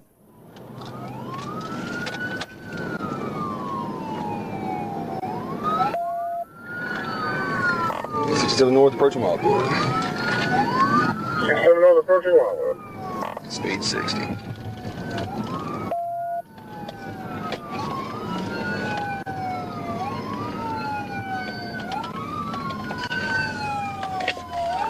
ahead, get it right here. Get on the ground! Get on the ground! Near the 3-mile marker, Sergeant Permenter positioned his patrol vehicle in front of the ATV and gradually brought it to a stop. The rider was taken into custody by Sergeants Little and Smith. During contact, officers noted a strong odor of alcohol and bloodshot eyes. A portable breath test showed a BAC of 0.13. The suspect initially identified himself as James Jackson, born September 18, 1965. After fingerprinting, he admitted that James Jackson was his brother and that his true identity was Curtis Jackson, born May 29, 1963. At approximately 9 p.m. on July 21, 2025, a citizen reported to police that a BMW was being driven dangerously. Officers quickly located the vehicle and attempted to initiate a traffic stop, but the driver refused to comply and fled. Off at the 1237, but was then come across the hatchback. 4 westbound, speed 140, high restricted speed. The driver later lost control while fleeing at speeds of 140 miles per hour, causing the vehicle to crash into a roundabout and launch into the air. Ashley Parr, 35, later admitted to dangerous driving, driving under the influence of drugs, and driving while intoxicated. Yeah, crash received earlier. On Thursday, December 4th, 2025, at about 9:18 a.m., Sergeant Manuel Valente Sotelo was contacted by Officer Hendricks of the Fort Smith Police Department to assist in locating a wanted suspect. Valente Sotelo spotted the vehicle and attempted a traffic stop after it passed through an intersection. The suspect failed to comply and continued driving, prompting Valente Sotelo to advise,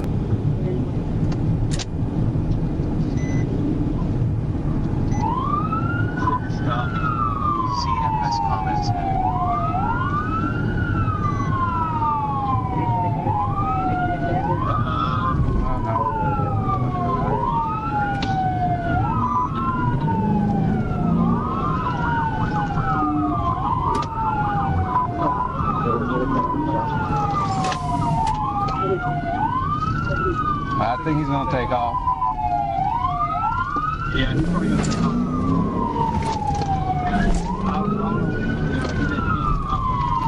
Yeah, He's got traffic going on. I'm just around the edge.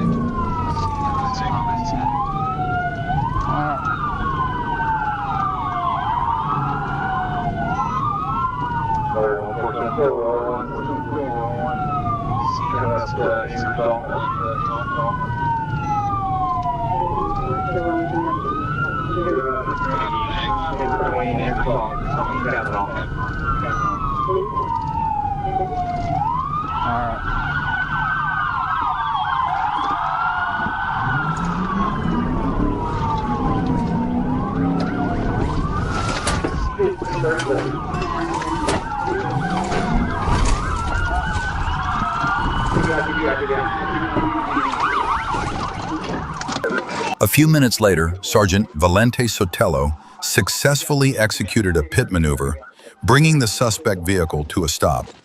Commands were given for Cox to exit the vehicle, and he complied. Cox was taken into custody without further incident.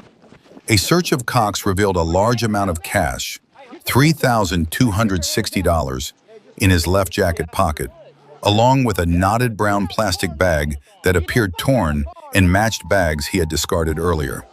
A search of the vehicle uncovered a large, crystal-like substance on the driver's side floor, believed to be methamphetamine and weighing about 3.09 grams, along with 3 green pills marked 15, suspected to be oxycodone. Officers also found several prescription bottles not belonging to Cox, and a rolled piece of brown paper containing suspected marijuana behind the driver's seat.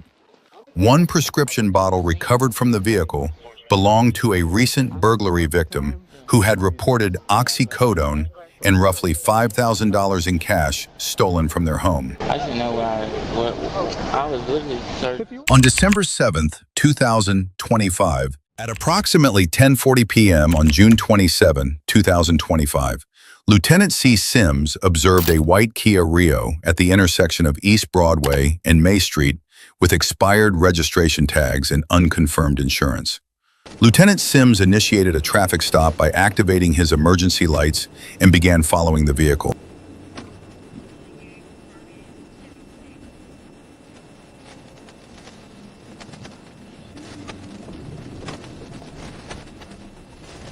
Dave 30 traffic.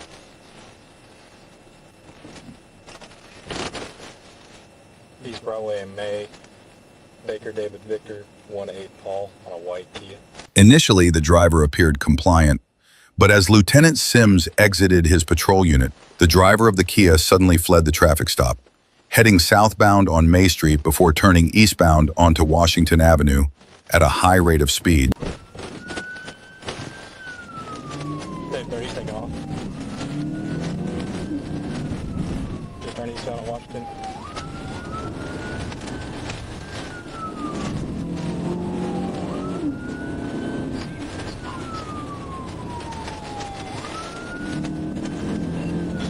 Stop signs.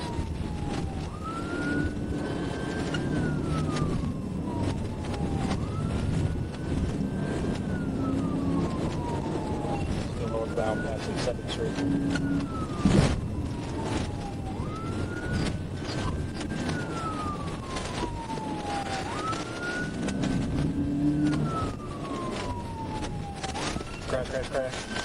The pursuit came to an end when the suspect vehicle crashed at the intersection of Daisy Bates Drive, 14th Street, and Arch Street. Officers ordered the driver to exit the vehicle and lie face down on the ground. The driver complied but was only able to crawl a short distance before stopping. Lieutenant Sims and Officer Wade approached and took physical control of the driver, later identified as Devin Chisholm. During this time, the passenger briefly leaned out of the driver's door. Officers moved to clear the vehicle but were informed by both Chisholm and the passenger that no one else was inside.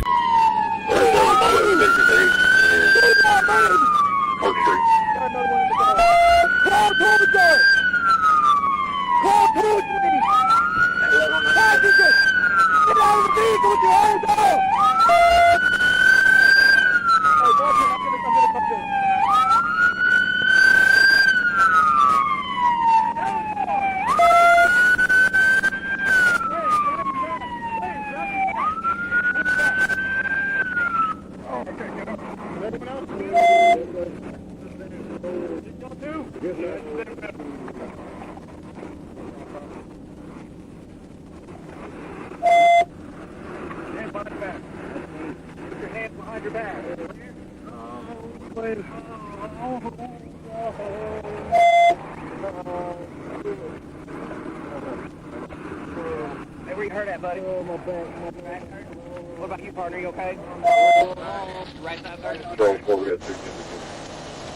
At about 3:10 p.m. on September 10th, 2024, Trooper Little was patrolling when he spotted a black Hyundai traveling south on Interstate 49 near the 67-mile marker with faulty and improper lights, including a non-functioning left brake light. He activated his emergency lights and siren, but the driver refused to yield, sparking a pursuit.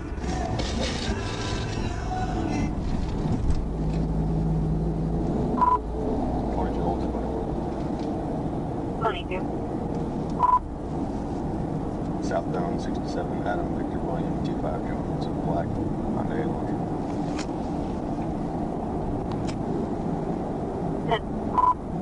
Correction, Sonata. We're still southbound.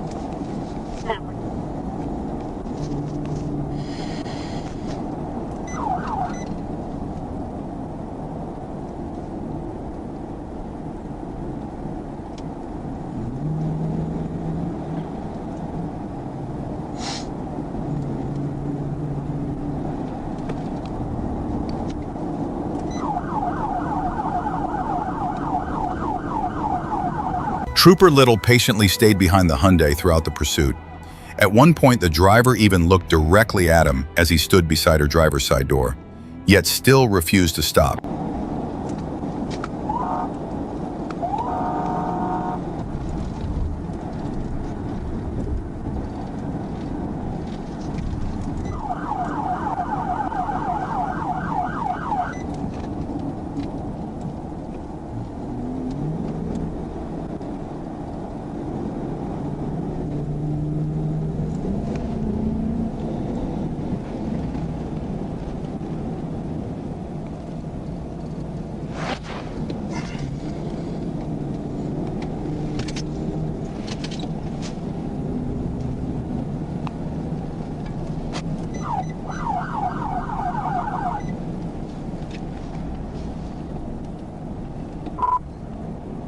I'm fixing the TVI.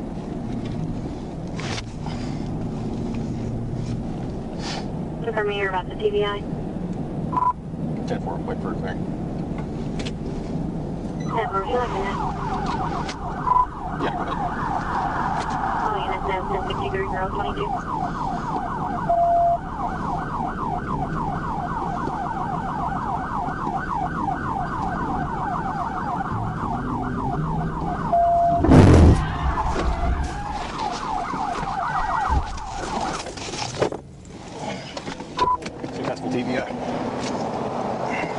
After repeatedly refusing to yield, despite clearly being aware of law enforcement, Trooper Little executed a TVI. The maneuver was successful, bringing the Hyundai to a stop. The driver, identified as 49-year-old Salima Akhtar, was taken into custody and secured in the back of the patrol car. Akhtar explained that she had previously been told by other officers not to stop for flashing lights and sirens.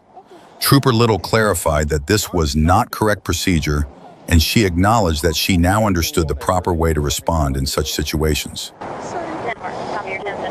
Why weren't you stopping? You looked right at me and you kept going, man. What are you doing? On January 9th, 2021, around 11:04 p.m., Trooper Crossland was notified of a non-custodial kidnapping out of Tennessee, with the suspect's vehicle being tracked into the area. Shortly after, Trooper James Ray spotted the vehicle heading west on Interstate 40 near the Franklin-Crawford County line.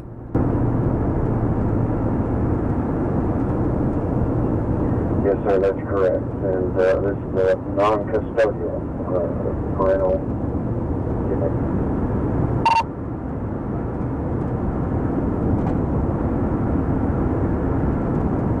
It's going to be 27 at the 16 West.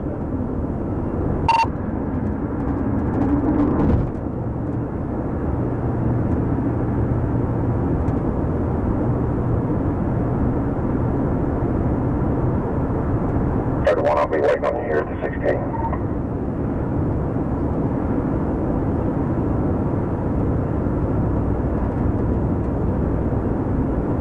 10-4, what lane are you in? 10-4, I pulled out in front of you. Thermite on.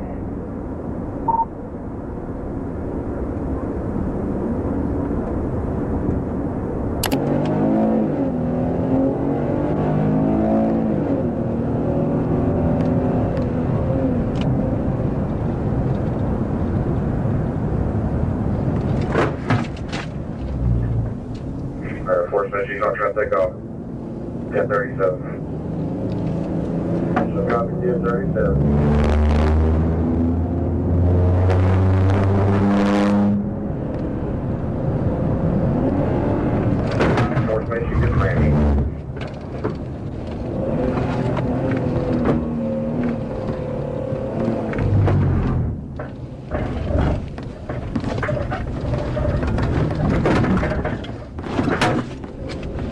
Cheers, ran me too.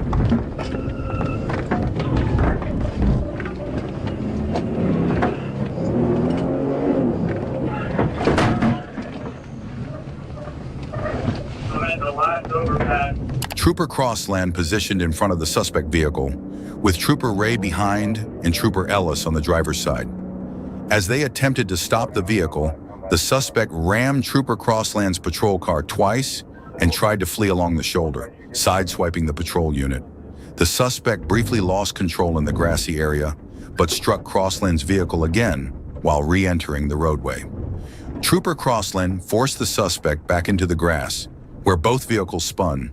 Despite steering damage, Crossland struck the suspect's car once more, causing both to spin off the road. The suspect's vehicle was disabled and boxed in. The suspect was arrested without further incident, and the juvenile was safely recovered. Last overpass. Interchange. Ready with spike. Boxer, boxer, boxer, boxer. Unlock it! Move your hands! I have a towel. Yeah, we know. Get out here on the ground. Get on the ground. I don't have anything on me. Why the hell did you hit us? I didn't hit you. Yeah, you did. You ran me. I didn't ram you. You ran me first.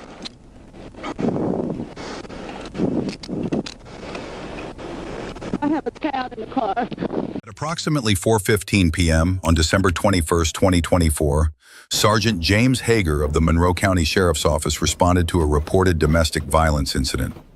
However, the suspect's next actions would turn a routine call into a far more difficult day on the job for law enforcement.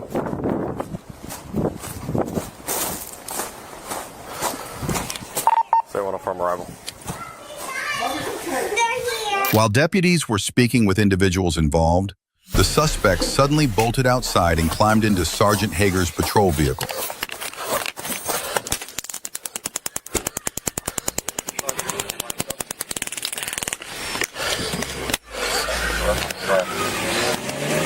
He just stole my patrol car.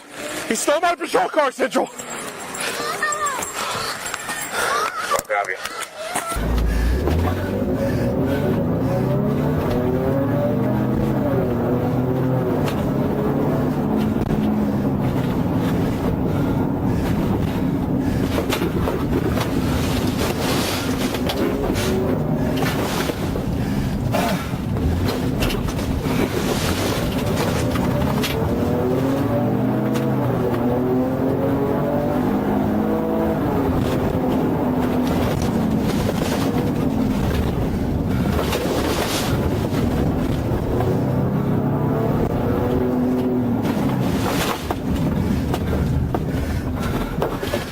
Go. After stealing the patrol vehicle, the suspect went on to carjack a red Kia SUV from a woman and drove off recklessly in an attempt to escape.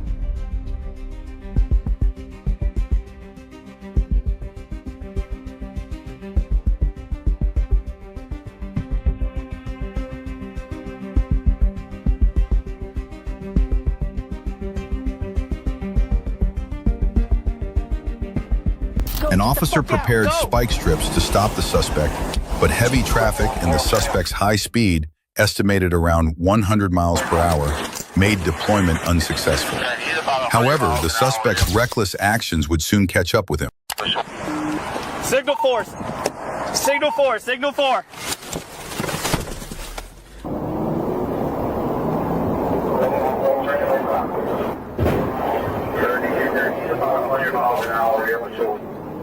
Signal 4. Signal 4. Signal 4.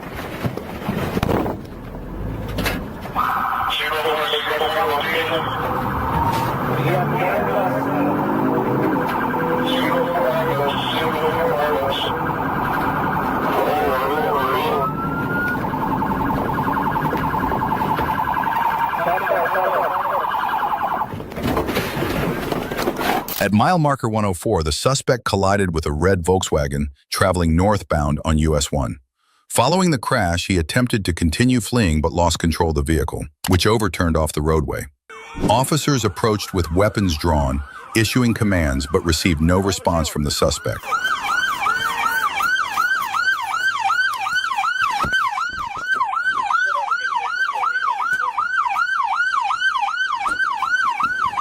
I'm taking mine out. Sir, go take it out. Sheriff's office, come out. That ain't opening it, Andy. That's kind of open with me. We need to bust out the trunk. Go. He's right here. Body right here. Body right here. Body right here. Body right there. Body. I got you. Watch it. Watch it. Watch it. Is he 7? Sheriff's office, come out with your hands up. Can you hear me? 714-556 Palm Drive for the white. Can you hear me? Sheriff's office. Police, highway patrol. Is he 7? No.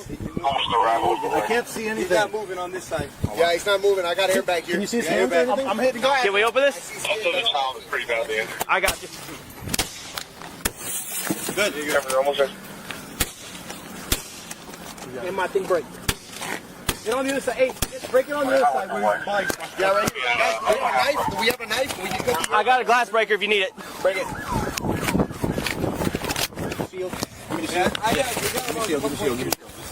Let's try to get that door open right here. We can't. Guys, can we cut the airbag? Does anybody have a knife? We have a knife. With a knife. He's moving. Hands up. Let me see your hands. Let me see your hands. The suspect, later identified as Armando Lope, was found trapped inside the vehicle and required assistance from officers to get out. He was taken into custody, transported to the hospital for evaluation, and then booked into the Key West jail without further incident. Someone call for rescue now. My piss. Oh, shit. Oh, shit. Recovery position. Come on. Get up on your ass. For weeks, investigators with the DeSoto County Sheriff's Office had been chasing leads on a pricey piece of stolen equipment, a $98,000 Takeuchi skid steer taken right off Highway 31. The trail didn't stop in DeSoto. Detectives followed it across county lines, and before long, Highlands and Hendry deputies were on alert as lookout notices went out for a black Dodge Ram hauling heavy equipment. That same truck eventually rolled back into DeSoto County, and on June 9, 2025, deputies moved in to make a stop. But instead of hitting the brakes, the driver, identified as Yam B. Pereira Nunez, hit the gas, kicking off a dangerous high-speed chase down Highway 70.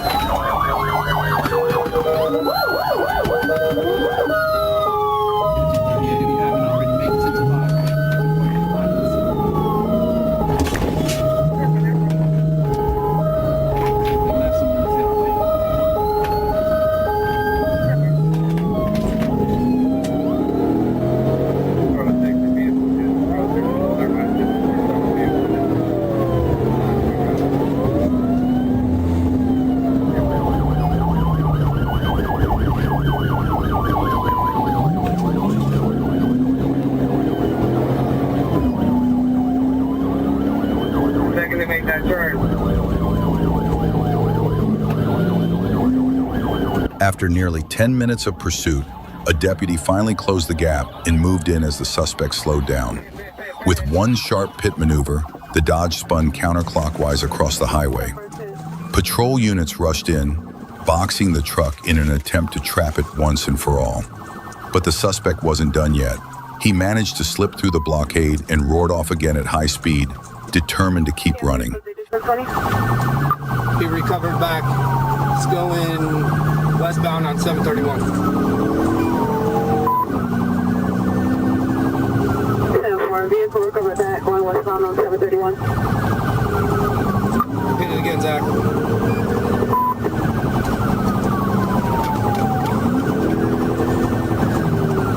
Don't do that again. Speed 75 miles an hour. Speed 75 miles per hour. Zach, back off of it.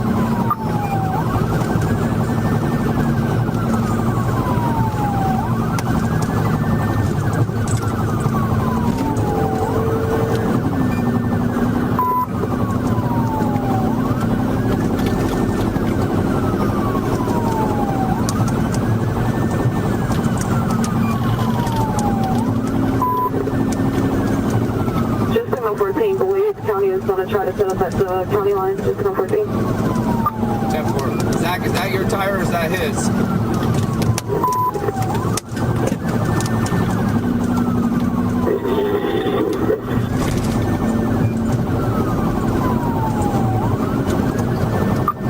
Zach, we're going to be coming up to another intersection that's going to be a hard left. Just be prepared.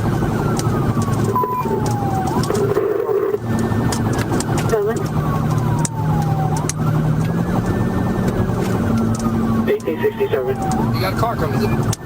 Doing. We also forward this next to you.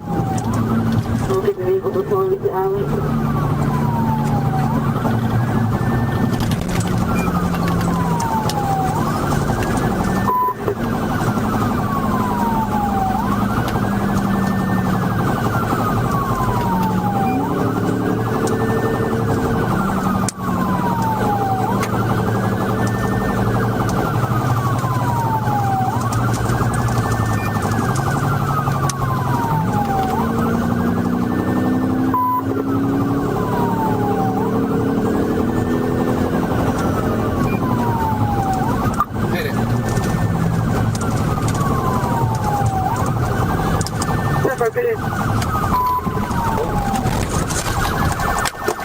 Signal forward, rolling TMS. Just minutes later, deputies executed a second pit maneuver, this time with success.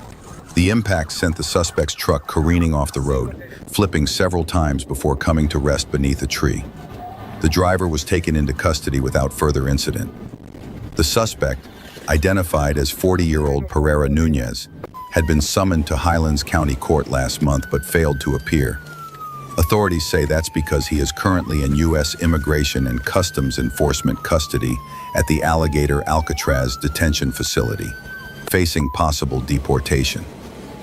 In Highlands County, he faces 2 charges: fleeing and eluding, and resisting arrest without violence. He also remains a prime suspect in a widely reported heavy equipment theft case in Central Florida. As Trooper Love approached the driver's side, he saw a baby secured in a car seat in the back, along with a black male driver and a black female passenger. When asked for his license, the driver admitted he didn't have one and said it had been suspended. He identified himself as Antoine Williams, but a records check showed no match to the name or information. Dispatch also confirmed no return. When Trooper Love instructed him to step out of the vehicle, the driver glanced at the passenger, grabbed the gear shift, and sped off, initiating a pursuit.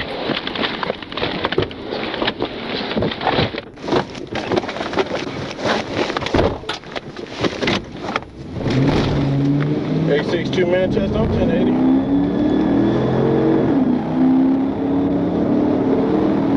Unit 10-3, 1033, 62, 1080.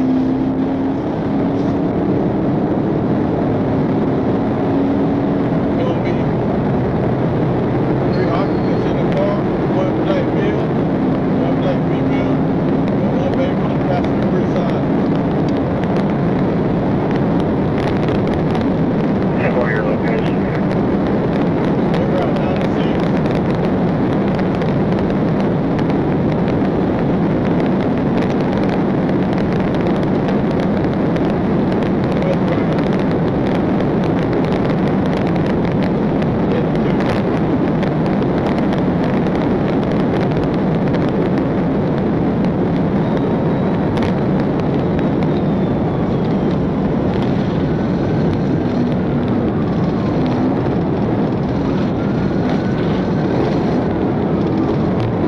to your current location, please. State Route 22. State Route 41. Over. Westbound.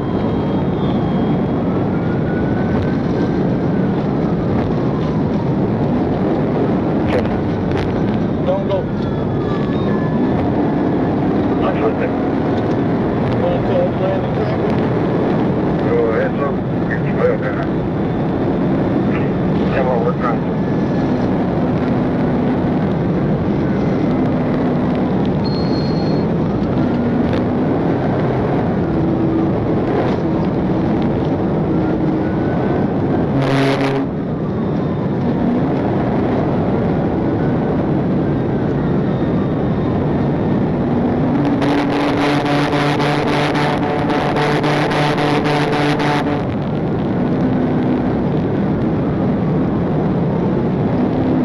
Today's your location number. Pull up.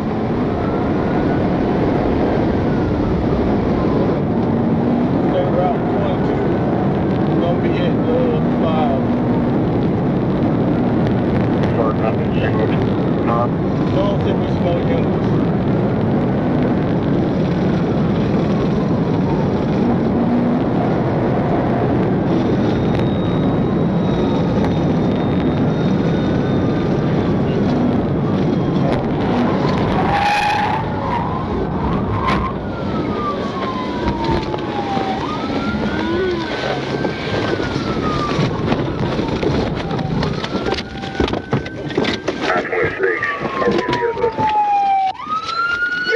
As Trooper Love approached the driver's side, he saw a baby secured in a car seat in the back, along with a black male driver and a black female passenger.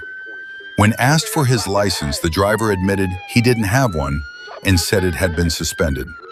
He identified himself as Antoine Williams, but a records check showed no match to the name or information. Dispatch also confirmed no return. When Trooper Love instructed him to step out of the vehicle, the driver glanced at the passenger, grabbed the gear shift, and sped off, initiating a pursuit. No, just stay over there. Ain't no damn thing. On January 9, 2021, at around 1:39 a.m., Trooper staff spotted a silver Honda on 2nd Street near Mulberry Street, with the driver holding a cell phone to his ear. He followed the vehicle as it turned onto Mulberry, continuing to see the driver on the phone. When the car reached the intersection of Mulberry and 3rd Street, Trooper staff activated his emergency lights to initiate a stop. The driver refused to yield, turning onto Martin Luther King Jr. Boulevard instead. Trooper staff then notified Troop D Communications, advising that he was in pursuit in the area of MLK Jr. Boulevard and Cherry Street.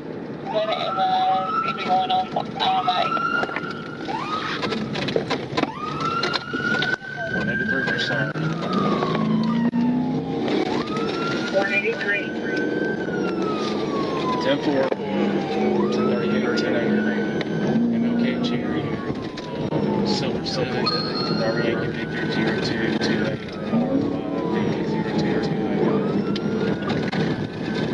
The Black Male Drive, ran through Table Street.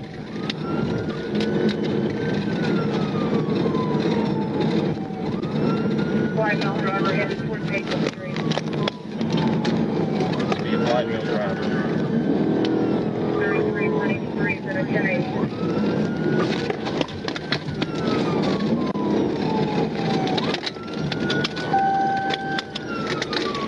Right on North Orange.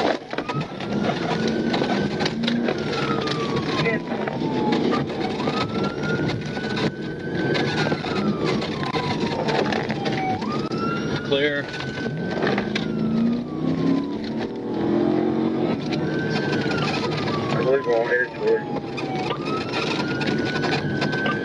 While traveling on Telfair Street, Trooper staff attempted a pit near Pebble Street, but disengaged because of an approaching hillcrest. As he pulled back, his push bumper made slight contact with the suspect vehicle's left rear.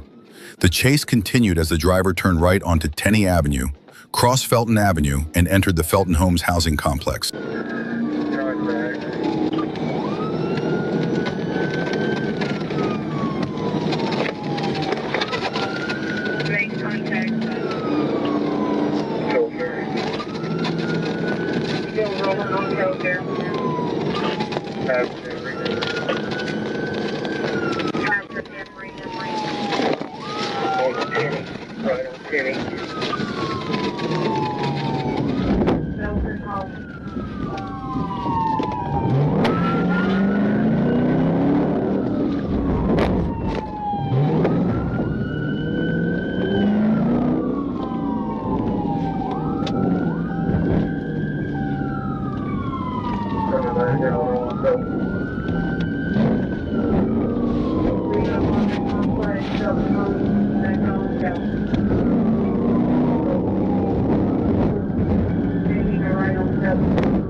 At Felton Avenue and L Street, he lost control, struck the curb, and crashed into a fence. The driver then bailed out on foot, running past Trooper Staff's unit as he arrived. Both the trooper and Task Force Officer Rhodes gave chase on foot, issuing verbal commands, while Sergeant Holloway followed closely in his patrol vehicle.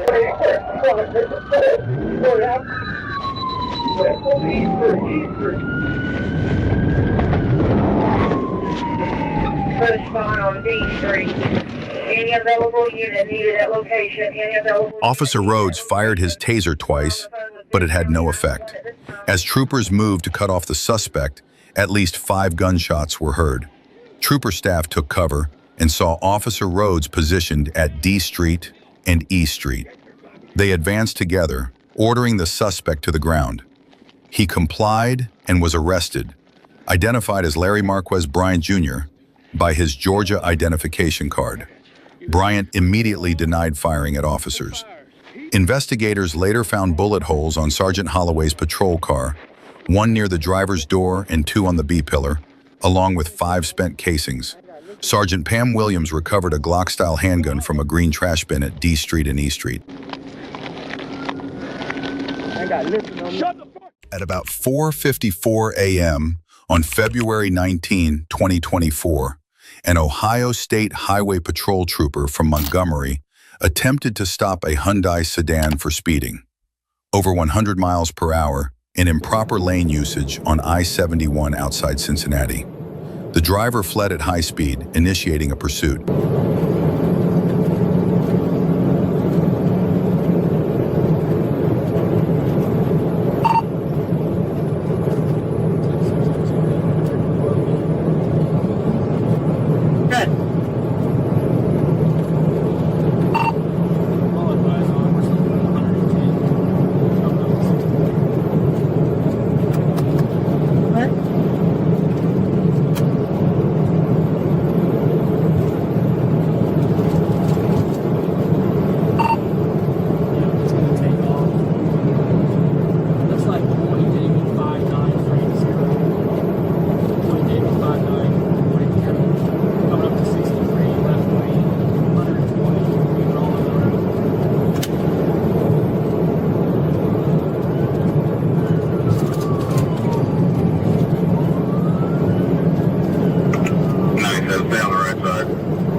I can't call it from the back. 39 is speed the traffic. You're clear. I'll get you across street to the second.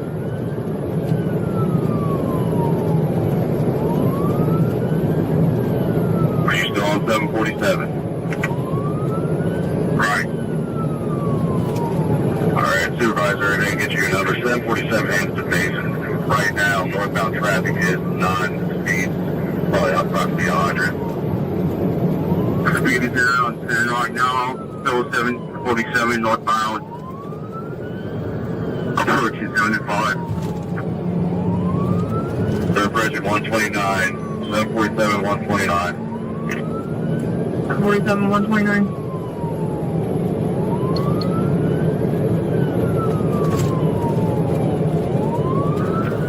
Just run the red light. Just run the red light. Princeton. Over there, 747 going under the light at Princeton. Light traffic.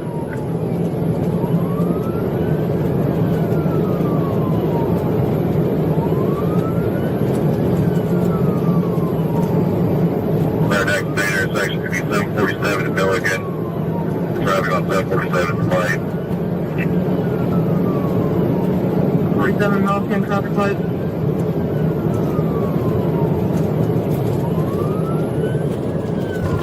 Still.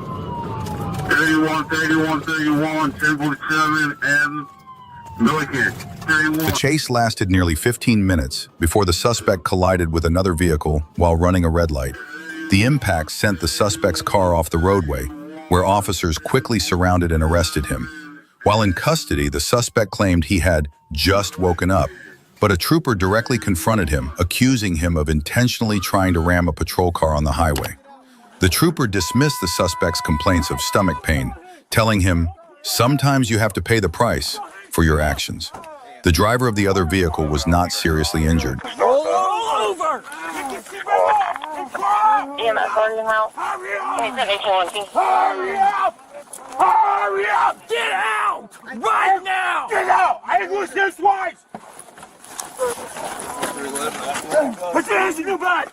Hands in your back! Got two additional okay.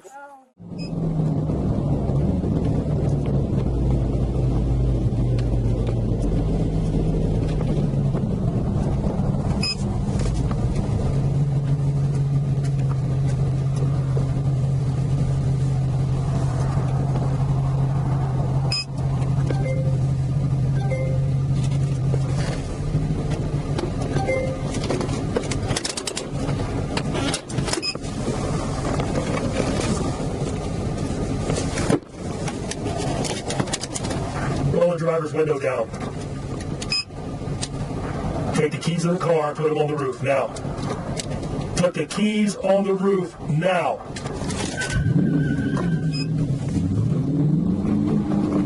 At around 12:17 p.m. on January 28, 2024, Trooper J. Peters was conducting speed enforcement on State Road 50 near Braywood Street in Brooksville when he spotted a gray 2022 Dodge Challenger speeding eastbound. The vehicle was clocked at 77 miles per hour in a 50 miles per hour zone. Trooper Peters initiated a traffic stop near Lockhart Road and ran the vehicle's license plate, which came back registered to a rental company. The car had heavily tinted windows, and Trooper Peters used his PA system to instruct the driver to turn off the vehicle and place the keys on the roof. Instead, the driver fled westbound at high speed.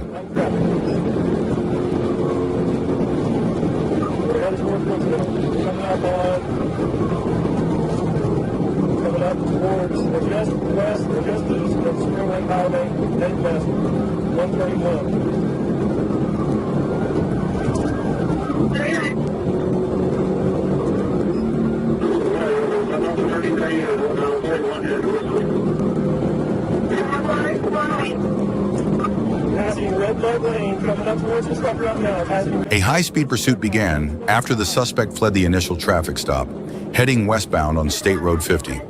The driver continued for roughly 7 miles, weaving through traffic at dangerous speeds and showing blatant disregard for public safety. The chase reached the area near Everglades Equipment at 22,255 Cortez Boulevard, where Trooper B. Hoagland attempted a pit maneuver. The attempt was unsuccessful and caused the suspect vehicle to continue westbound on Cortez Boulevard. Back eastbound, back eastbound, back eastbound.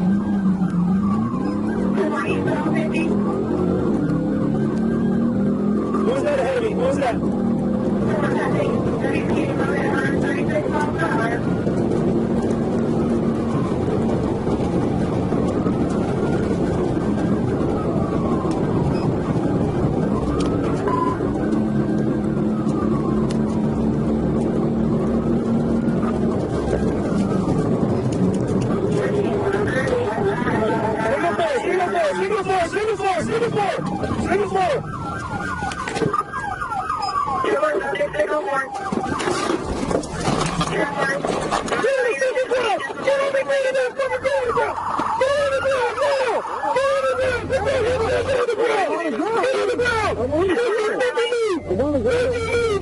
The chase continued east for about 4 miles before the suspect lost control and crashed near the southeast corner of State Road 50 and County Road 541. A secondary crash occurred when the suspect's vehicle crossed a median and struck another motorist. The driver, identified as Brandon Corey Johnson, was found to have never held a valid driver's license. 3 passengers were in the car, including 2 minors, a 10-year-old and a 15-year-old. The Department of Children and Families responded and opened a child abuse investigation. No, sir. That sounds great without running out there. Gotcha. Get your ass up. Right up there. Get your ass up. Sit. Don't you fucking move. Don't you move. Get on the car. Get on the door. All right.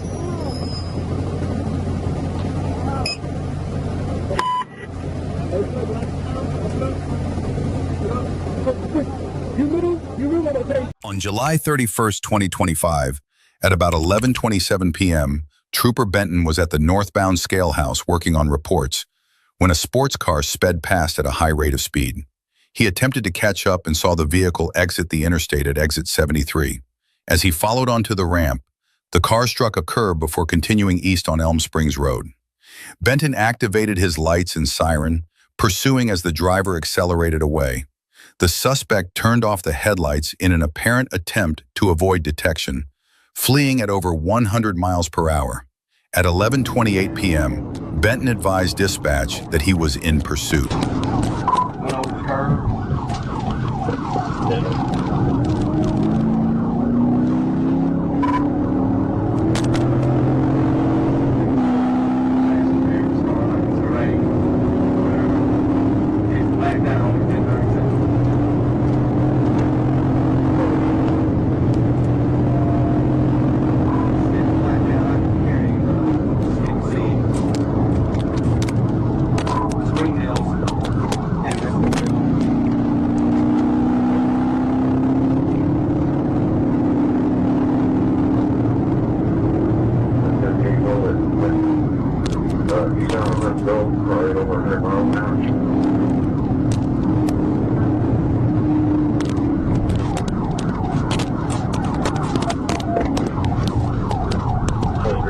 The pursuit continued east on Huntsville Road. As the vehicles approached the intersection of Huntsville and Thompson, Trooper Benton saw smoke and multiple damaged vehicles. 2 people were crying behind a heavily damaged, dark-colored Nissan, and across the street, a Chevy SUV was also involved in the crash. While Sergeant Sherrill checked on the occupants of the Nissan and a Springdale officer attended to those in the SUV, Benton scanned the area for the suspect vehicle. Looking east on Huntsville Road, he spotted the sports car about 150 yards away in a parking lot, smoking, with 2 people standing outside.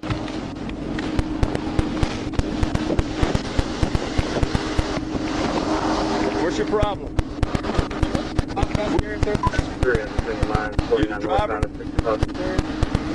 Come over here for me. Put your hands on the car for me.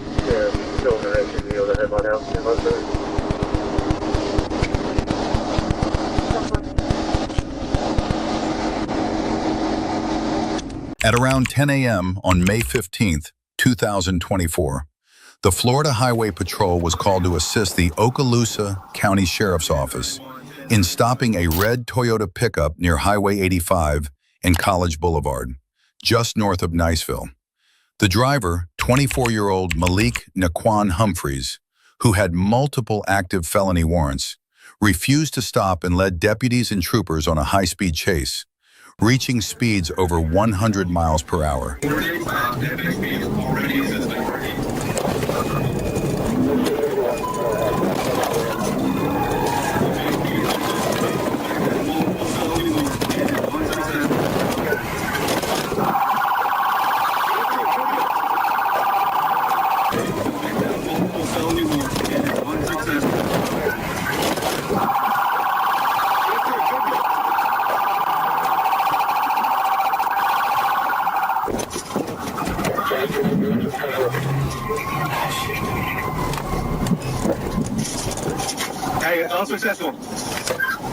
Despite multiple pit attempts, the suspect managed to keep control of the truck and continued fleeing at high speed, unaware that he was only making the situation far more serious.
Near mile marker 20, just south of Dukefield Airport, troopers executed another pit maneuver, causing the suspect to lose control and crash into the tree line on the east side of the highway.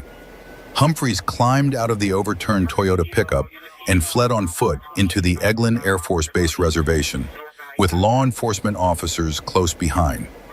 With assistance from a K-9 unit, the Florida Fish and Wildlife Conservation Commission, and an ALEA aircraft, Humphreys was located and taken into custody several hours later.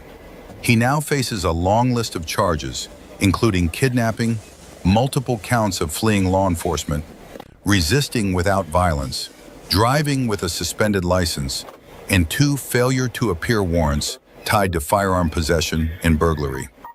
Humphreys remains in the Okaloosa County Jail and is expected to be denied bond. On January 21st, 2026, at approximately 2:52 p.m., Trooper Connor Nash was traveling eastbound on Highway 8 near the Calhoun-Dallas County line when he observed a gray GMC Terrain ahead of his patrol vehicle. The vehicle appeared to be speeding in a posted 55 miles per hour zone. Using in-car radar, Trooper Nash confirmed the speed at 73 miles per hour. The vehicle then accelerated to approximately 85 miles per hour. When Trooper Nash attempted a traffic stop, the driver refused to stop and fled, initiating a pursuit.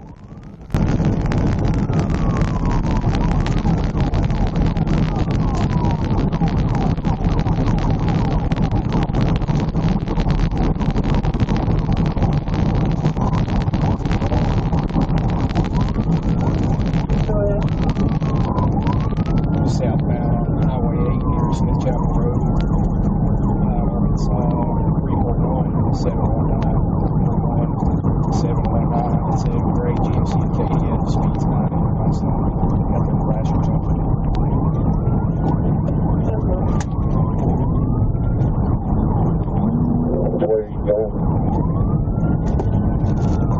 Direction eastbound.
At 97.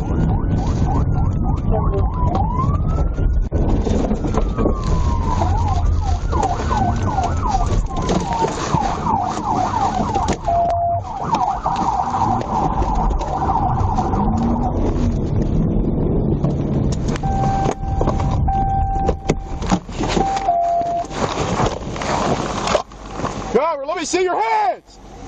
Let me see your hands! Roll the window down! Let me see your hands! Roll the window down!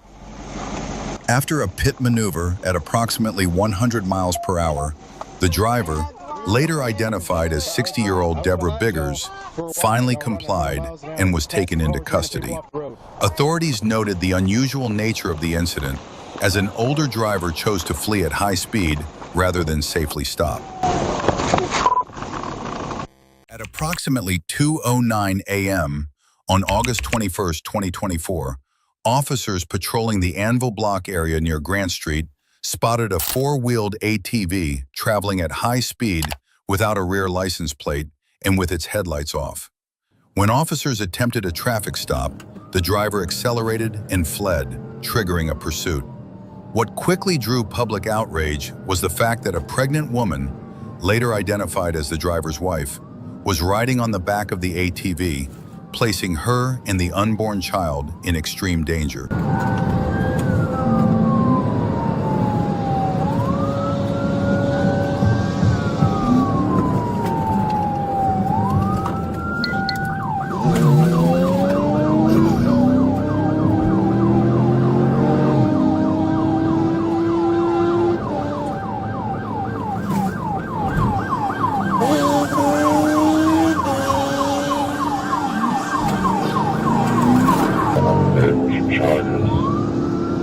It'll be a 4-wheel on the road.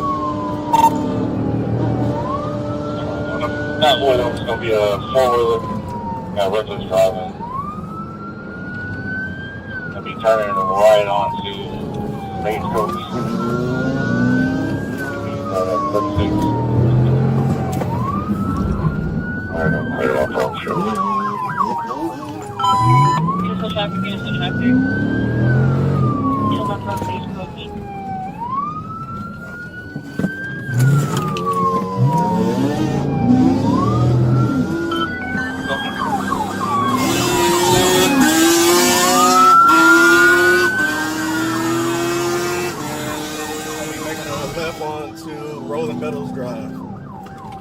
He didn't just flee recklessly, he openly taunted law enforcement.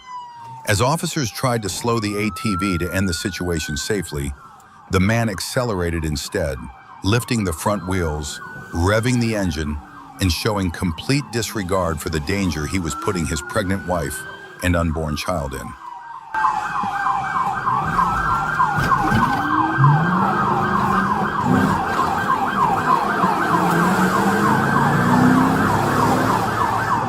Right on to Glenmore Drive.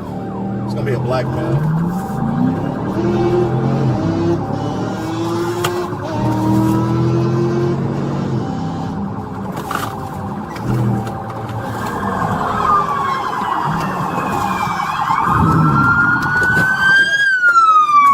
After about 5 minutes, an officer made a low-speed, controlled contact with the ATV, forcing it to stop. Officers quickly surrounded the vehicle and took the driver into custody. Police said the initial intent was only to issue a warning, but the driver's actions escalated the situation. He was booked into the Clayton County Jail on multiple charges, including felony fleeing, reckless driving, reckless conduct, and several traffic violations. The pregnant passenger was released at the scene. She told deputies she begged her husband to stop throughout the pursuit, but he refused. You stop. Hell, I would have knew that. Now that we do it, you guys along with a rifle and orders everything. How much? 42 Little Rock. On the afternoon of September 15, 2022, Arkansas State Police issued a warrant for David Barber after he made online threats against law enforcement, the governor of Arkansas, and others. Barber was reported to be armed and fleeing in a pickup truck. Conway police alerted ASP as Barber drove north toward Little Rock at over 100 miles per hour. Trooper Joseph Killian intercepted the blue Chevrolet pickup and took the lead in the pursuit. You want to board in, wait for you, and keep me updated about the back of the road.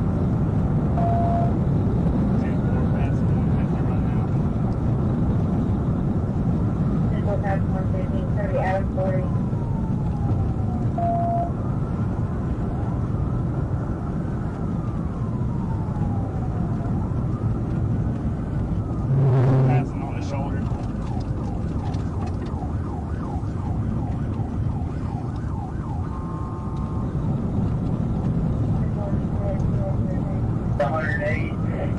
Medium traffic.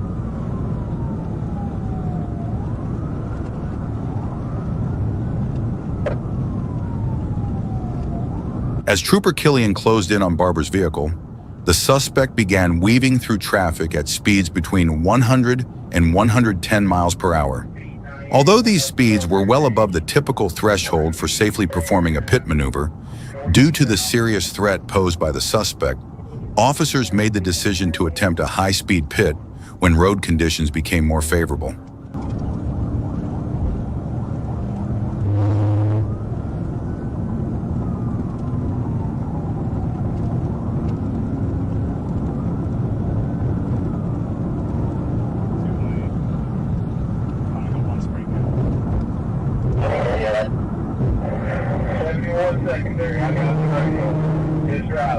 you get a chance to get back to traffic, hit it.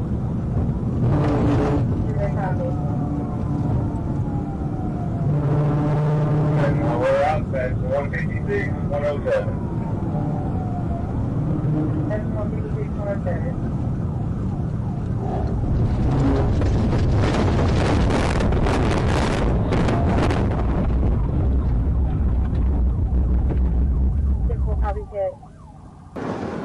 That's 156, 107.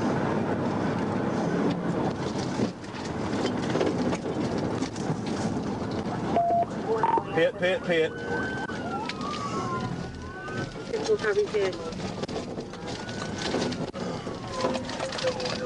Do not rush that car. Do not rush that car. 40, get out of your car.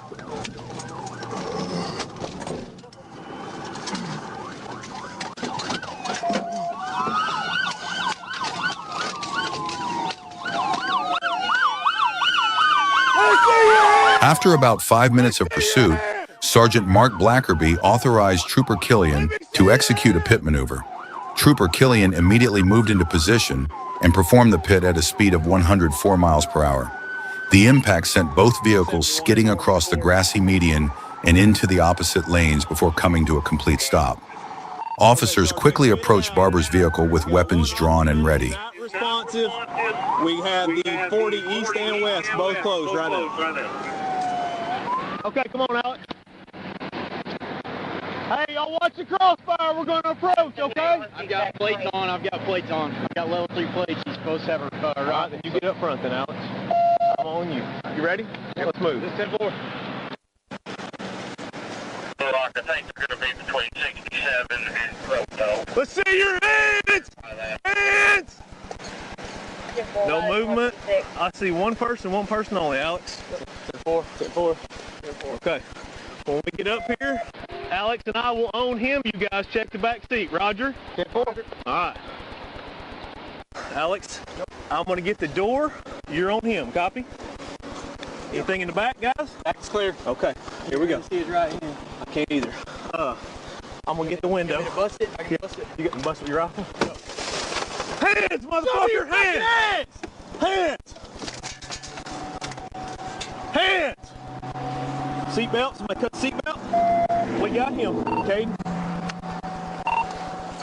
On January 1st, 2024, at approximately 4:55 p.m., Trooper Lewis was patrolling near South County Line Road in Georgia Highway 133 when he observed a silver motorcycle without a license plate. While attempting to catch up, Lewis confirmed the motorcycle was traveling 70 miles per hour in a 55 mile per hour zone.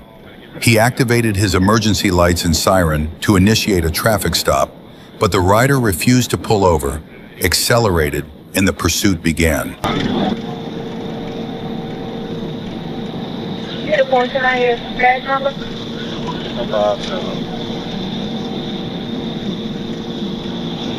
419.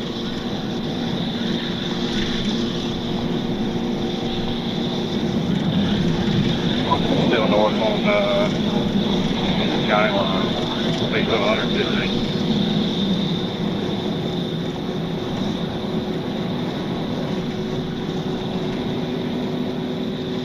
Hold on, my head.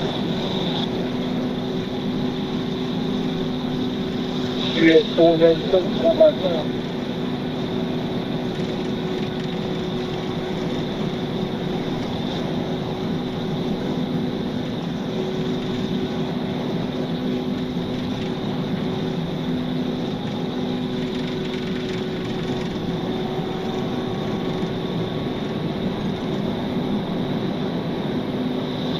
Get him on my bed.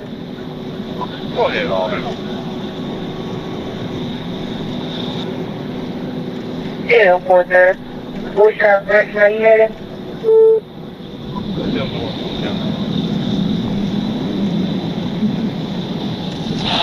Yeah, 415 bedroom.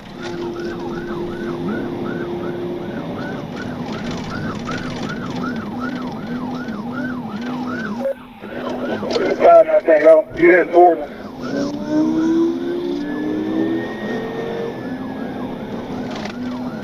Yeah, I'm sorry about that.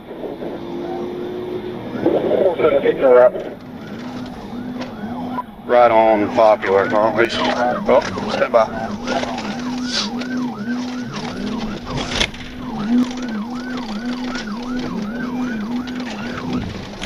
Going through a yard, at least trying to get back to Popular.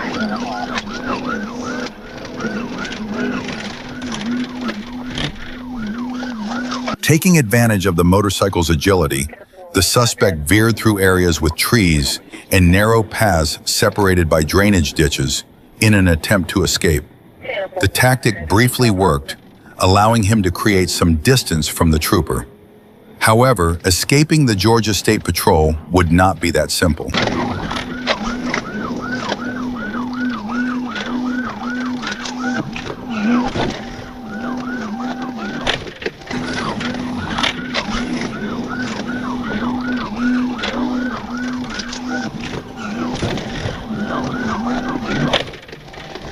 Stop! Get on the ground! I will fucking shoot you! Get on the ground! I will shoot you! I will shoot you! 157, you have a vehicle description? We don't put. Get on the ground! After a brief foot chase, Trooper Lewis successfully deployed his taser and took the suspect into custody. The rider was identified as Michael Fogarty, who said he fled because he panicked when he saw the trooper approaching. Had he stopped from the beginning, the situation likely would have been much simpler.